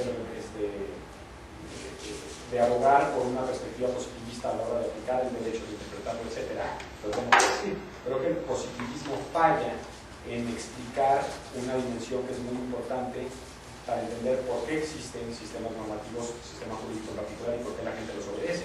Y es que siempre el anclaje último del sistema normativo está fuera del sistema normativo y es trascendental. Y entonces, para los naturalistas es muy sencillo, Dios, la naturaleza, etc. Para los positivistas hay sustitutos, el pueblo. Pero bueno, eso ya es teología política, es todo un estudio distinto, pero finalmente creo que estamos, a la hora de hablar de el pueblo soberano que se manifiesta en la Constitución, lo que estamos es proyectando la autoridad del derecho fuera del derecho. Los cristianos que no tienen un problema con eso, dicen norma hipotética fundante, norma fundante básica y cosas de ese estilo. Yo siento que esos son eufemismos para no decir, pues sí, la autoridad del derecho la buscamos, la anclamos en algo trascendental. Trascendental me refiero que trasciende al orden jurídico, propiamente. Entonces, en ese sentido, creo que no solo el orden jurídico, más bien, no solo normas particulares que reflejan valores sociales, traen a colación esta valoración extrajurídica al derecho, sino que el derecho mismo está anclado siempre en alguna autoridad extrajurídica. Te traía chiquita. ¿Y te ha tocado a ti ver como en alguna comunidad, pueblo, sociedad no contemporánea, antigua, en el cual no se otorgue, o sea igual a quitarse un zapato y tirarlo a la basura, el otorgar la protección antes del nacimiento, o sea, sociedades o sistemas en los cuales exista un anclamiento moral que permitiera eso? Hasta donde entiendo, la enorme mayoría de las sociedades que conocemos y que están documentadas históricamente no tenían la menor lucha con el aborto, por lo menos durante algunas semanas. De hecho, los dos grandes padres de la Iglesia, San Agustín y Santo Tomás, tenían diferencias enormes sobre cuándo se infundía el alma en el cuerpo y por lo tanto cuándo era relevante proteger el proceso de gestación. Si mal no recuerdo, y Adrián me podrá corregir, San Agustín decía que era en la semana 22 y Santo Tomás decía que para las mujeres en la semana octava y para los hombres en la sexta. Muy interesante que fuera diferenciado. Pero vamos, la propia fe católica es bastante reciente esta obsesión con proteger la vida de la fecundación, y yo creo que tiene que ver con la tecnificación sanitaria del siglo XIX. Pero bueno, es otro rol. Pero sí, por ejemplo, a mí no me ha tocado verlo, pero casos, o sea, creo que el tipo de casos que estás buscando, te doy un ejemplo todavía más fuerte. En el libro La Constitución Multicultural de Daniel Bonilla sobre el régimen de derechos indígenas en Colombia, habla de una tribu nómada en la Amazonía, en la cual los bebés, creo que es todavía de brazos, si se enferman, los dejan nacer. Y eso tiene que ver con que en el sistema de vida nómada no pueden esperarse, porque entonces pierden la cosecha del siguiente paso, o sea, en el trayecto que dan, la recolección. Recolectando. Si se detienen, todos se sacrifican, y si continúan, es una carga que saben que no va a ayudar en nada, pues hay alguna manera, ¿no? Entonces, sí hay sociedades en las cuales cosas que nosotros consideramos obvias, que aquí ni siquiera estamos viendo como la vida de niño nacido, es aceptable sacrificarla, y la mayor parte de las sociedades es más, yo tenía en la práctica, con el nivel de esclavitud infantil que hay en el mundo, y la trata de niñas y cosas por el estilo, o sea, de facto también en esta sociedad moderna hoy en día, a los nacidos se le acerca con mucha facilidad la violencia que se necesita. O sea, pero eso tiene que ver con situaciones de hecho, no son situaciones de valor. La pregunta es cuáles son los valores que queremos tutelar. Y aquí creo que finalmente lo que está en juego es si lo que queremos es instrumentalizar a la mujer en aras de una supuesta persona con intereses que presumimos, pero que no conocemos, o si lo que queremos es privilegiar a la mujer y en todo caso darle a la mujer la decisión sobre esos intereses que presumimos pudieran haber existido o no existir.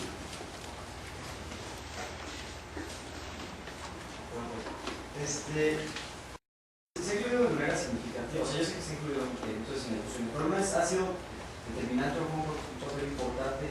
Los estudios de esta ciencia, no me acuerdo el nombre, pero que estudian exactamente los efectos en el nacido de la madre, cómo concibe el niño, ¿no? Son estudios que demostraron que las madres que vivieron eventos traumáticos el 11 de septiembre, sus niños tienen participaciones originales, ¿no? Entonces, o las madres que se puede argumentar, es que la misma madre, como no quiere el hijo, atenta contra ello, fumando, bebiendo y un estilo de vida inadecuado. Entonces, yo sé, o sea, sí que sí lo escucho, pero hace tener un momento de decir, es que, o sea, no importa si se quiere defender la vida del producto, pero es que la madre tiene unas condiciones, tanto antes del nacimiento como después, que van a ser inadmisibles y que eso pesa más que el derecho a la vida. A ver, ojo, ese tipo de argumentación se han articulado y de hecho se está articulando con mucha fuerza por muchas procuradurías estatales en Estados Unidos y bajo la doctrina de reckless endangerment, o sea, responsabilidad objetiva por riesgo creado, creo que sería nuestra traducción. O sea, ¿quién no es abogado? Bien dicho. Responsabilidad objetiva por riesgo creado es, aunque tú no provoques el daño, se te imputa responsabilidad porque tú generaste el riesgo. Y entonces, bajo esa doctrina, se le han retirado a mujeres la custodia de sus hijos por ejemplo, haber fumado marihuana durante el embarazo. O, y esta es la que a mí más me para los pelos de punta, a una mujer se le acusó de reckless endangerment y se le privó de la tutela de su recién nacido porque se negó a someterse a una cesárea, porque quería tener parto natural. Entonces, creo que estos son los casos extremos de separación de la mujer de su proceso de gestación que surgen precisamente de la narrativa que presupone que ahí hay una persona con intereses independientes separados de la mujer y que hay que proteger a esa persona de la mujer. Entonces, esa línea de argumentación sí ha sido utilizada y está siendo utilizada en Estados Unidos. Ahora, por otra parte, también hay argumentos que han sido utilizados en otros contextos. Yo te digo que lo conozco, por ejemplo, del tabaco. O sea, una de las razones para, y aquí, ojo, no es prohibición a la mujer, sino es poner advertencias sanitarias en las cajetillas de cigarros, es porque hay un daño al producto de la concepción, si se fuma durante el embarazo. Pero no se convence a la mujer, se le informa de y se le dirige información específica para hablar de su embarazo. Acá había una mano sobre este punto. Sí, nomás el tema de cómo en Estados Unidos la persecución de las mujeres por poner en peligro al feto o al bebé también es un tema racializado de clase. Nomás por vincular con lo que veíamos el otro día de los enfoques al género, agregarle raza, clase, etc. Entonces, con el tema de la reproducción es muy interesante cómo se lucha por la vida, pero ya cuando empiezas a ver quién lucha, por qué, cuándo, resulta que a unas negras de escasos recursos sí las persigues, a otras mujeres indígenas sí las fertilizas en contra de su voluntad, y a otras, ¿no? Entonces nomás agregar esa parte. Entonces, no solo el tema de cuida al bebé se usa, sino se tiende a usarse para criminalizar a cierto tipo de mujer. Pero vamos, el ejemplo es muy bueno porque creo que pone en evidencia el extremo de llevar esta narrativa a su conclusión, y el extremo de llevar esta narrativa a su conclusión es que inclusive nacido o durante el parto se le puede a la mujer apartar. Te digo, a mí la que me impacta mucho porque yo acabo de pasar por los procesos de nacimiento de mis dos hijos, ¿no? Entonces, para mí, lo importante que fue que mi esposa tomara control del proceso de gestación y el embarazo, digo, además tomó control de todo lo demás, pero la diferencia y híjole, me voy a poner cursi, la belleza del proceso, cuando ella tomaba las decisiones y literalmente ella diciéndole qué hacer a los médicos en la sala de exclusión, impresionante. Y oír historias de que a una mujer le quitan la custodia porque no quiso someterse a la cesárea, cuando la cesárea es abusada, en particular en nuestro país. Este fue un caso en Estados Unidos, pero en nuestro país se abusa la cesárea, pues porque el médico quiere jugar por el fin de semana, porque se cobra más caro, porque se puede programar y agendar y calendarizar con mayor facilidad, porque dura menos, porque es más cómodo para todo el mundo, menos para la mujer. Y, por cierto, la cesárea es un producto, pero sobre todo para la mujer. Entonces, una mujer que dice, no, creo que un parto natural, estabas poniendo en peligro a tu hijo, te lo quitaron. Es el extremo de la separación de la mujer de su propio cuerpo. En Chihuahua hay un caso de una mujer, una adolescente, que abandona a su hijo en un terreno baldío y lo recupera alguien, y después, cuando ya ella se da cuenta de eso, va y pide que se lo entreguen y le dicen, no te lo podemos entregar, porque tú lo abandonaste. Entonces tú ya eres una mala madre, no te puedes hacer ahora cargo de él. Bueno, ahí hay un juego, creo yo, que es muy distinto, en la medida en la que jurídicamente ahí sí ya innegablemente es persona. Ok, sí. Entonces ahí sí es un juego completamente distinto que no tiene que ver con las narrativas. O sea, ahí sí hay una persona con interés, que igual no digo si es un interés imputado, etcétera, etcétera. Pero vamos, sí es un juego distinto porque ahí, bajo las reglas del juego, es persona. Y nadie le cabe duda que es persona.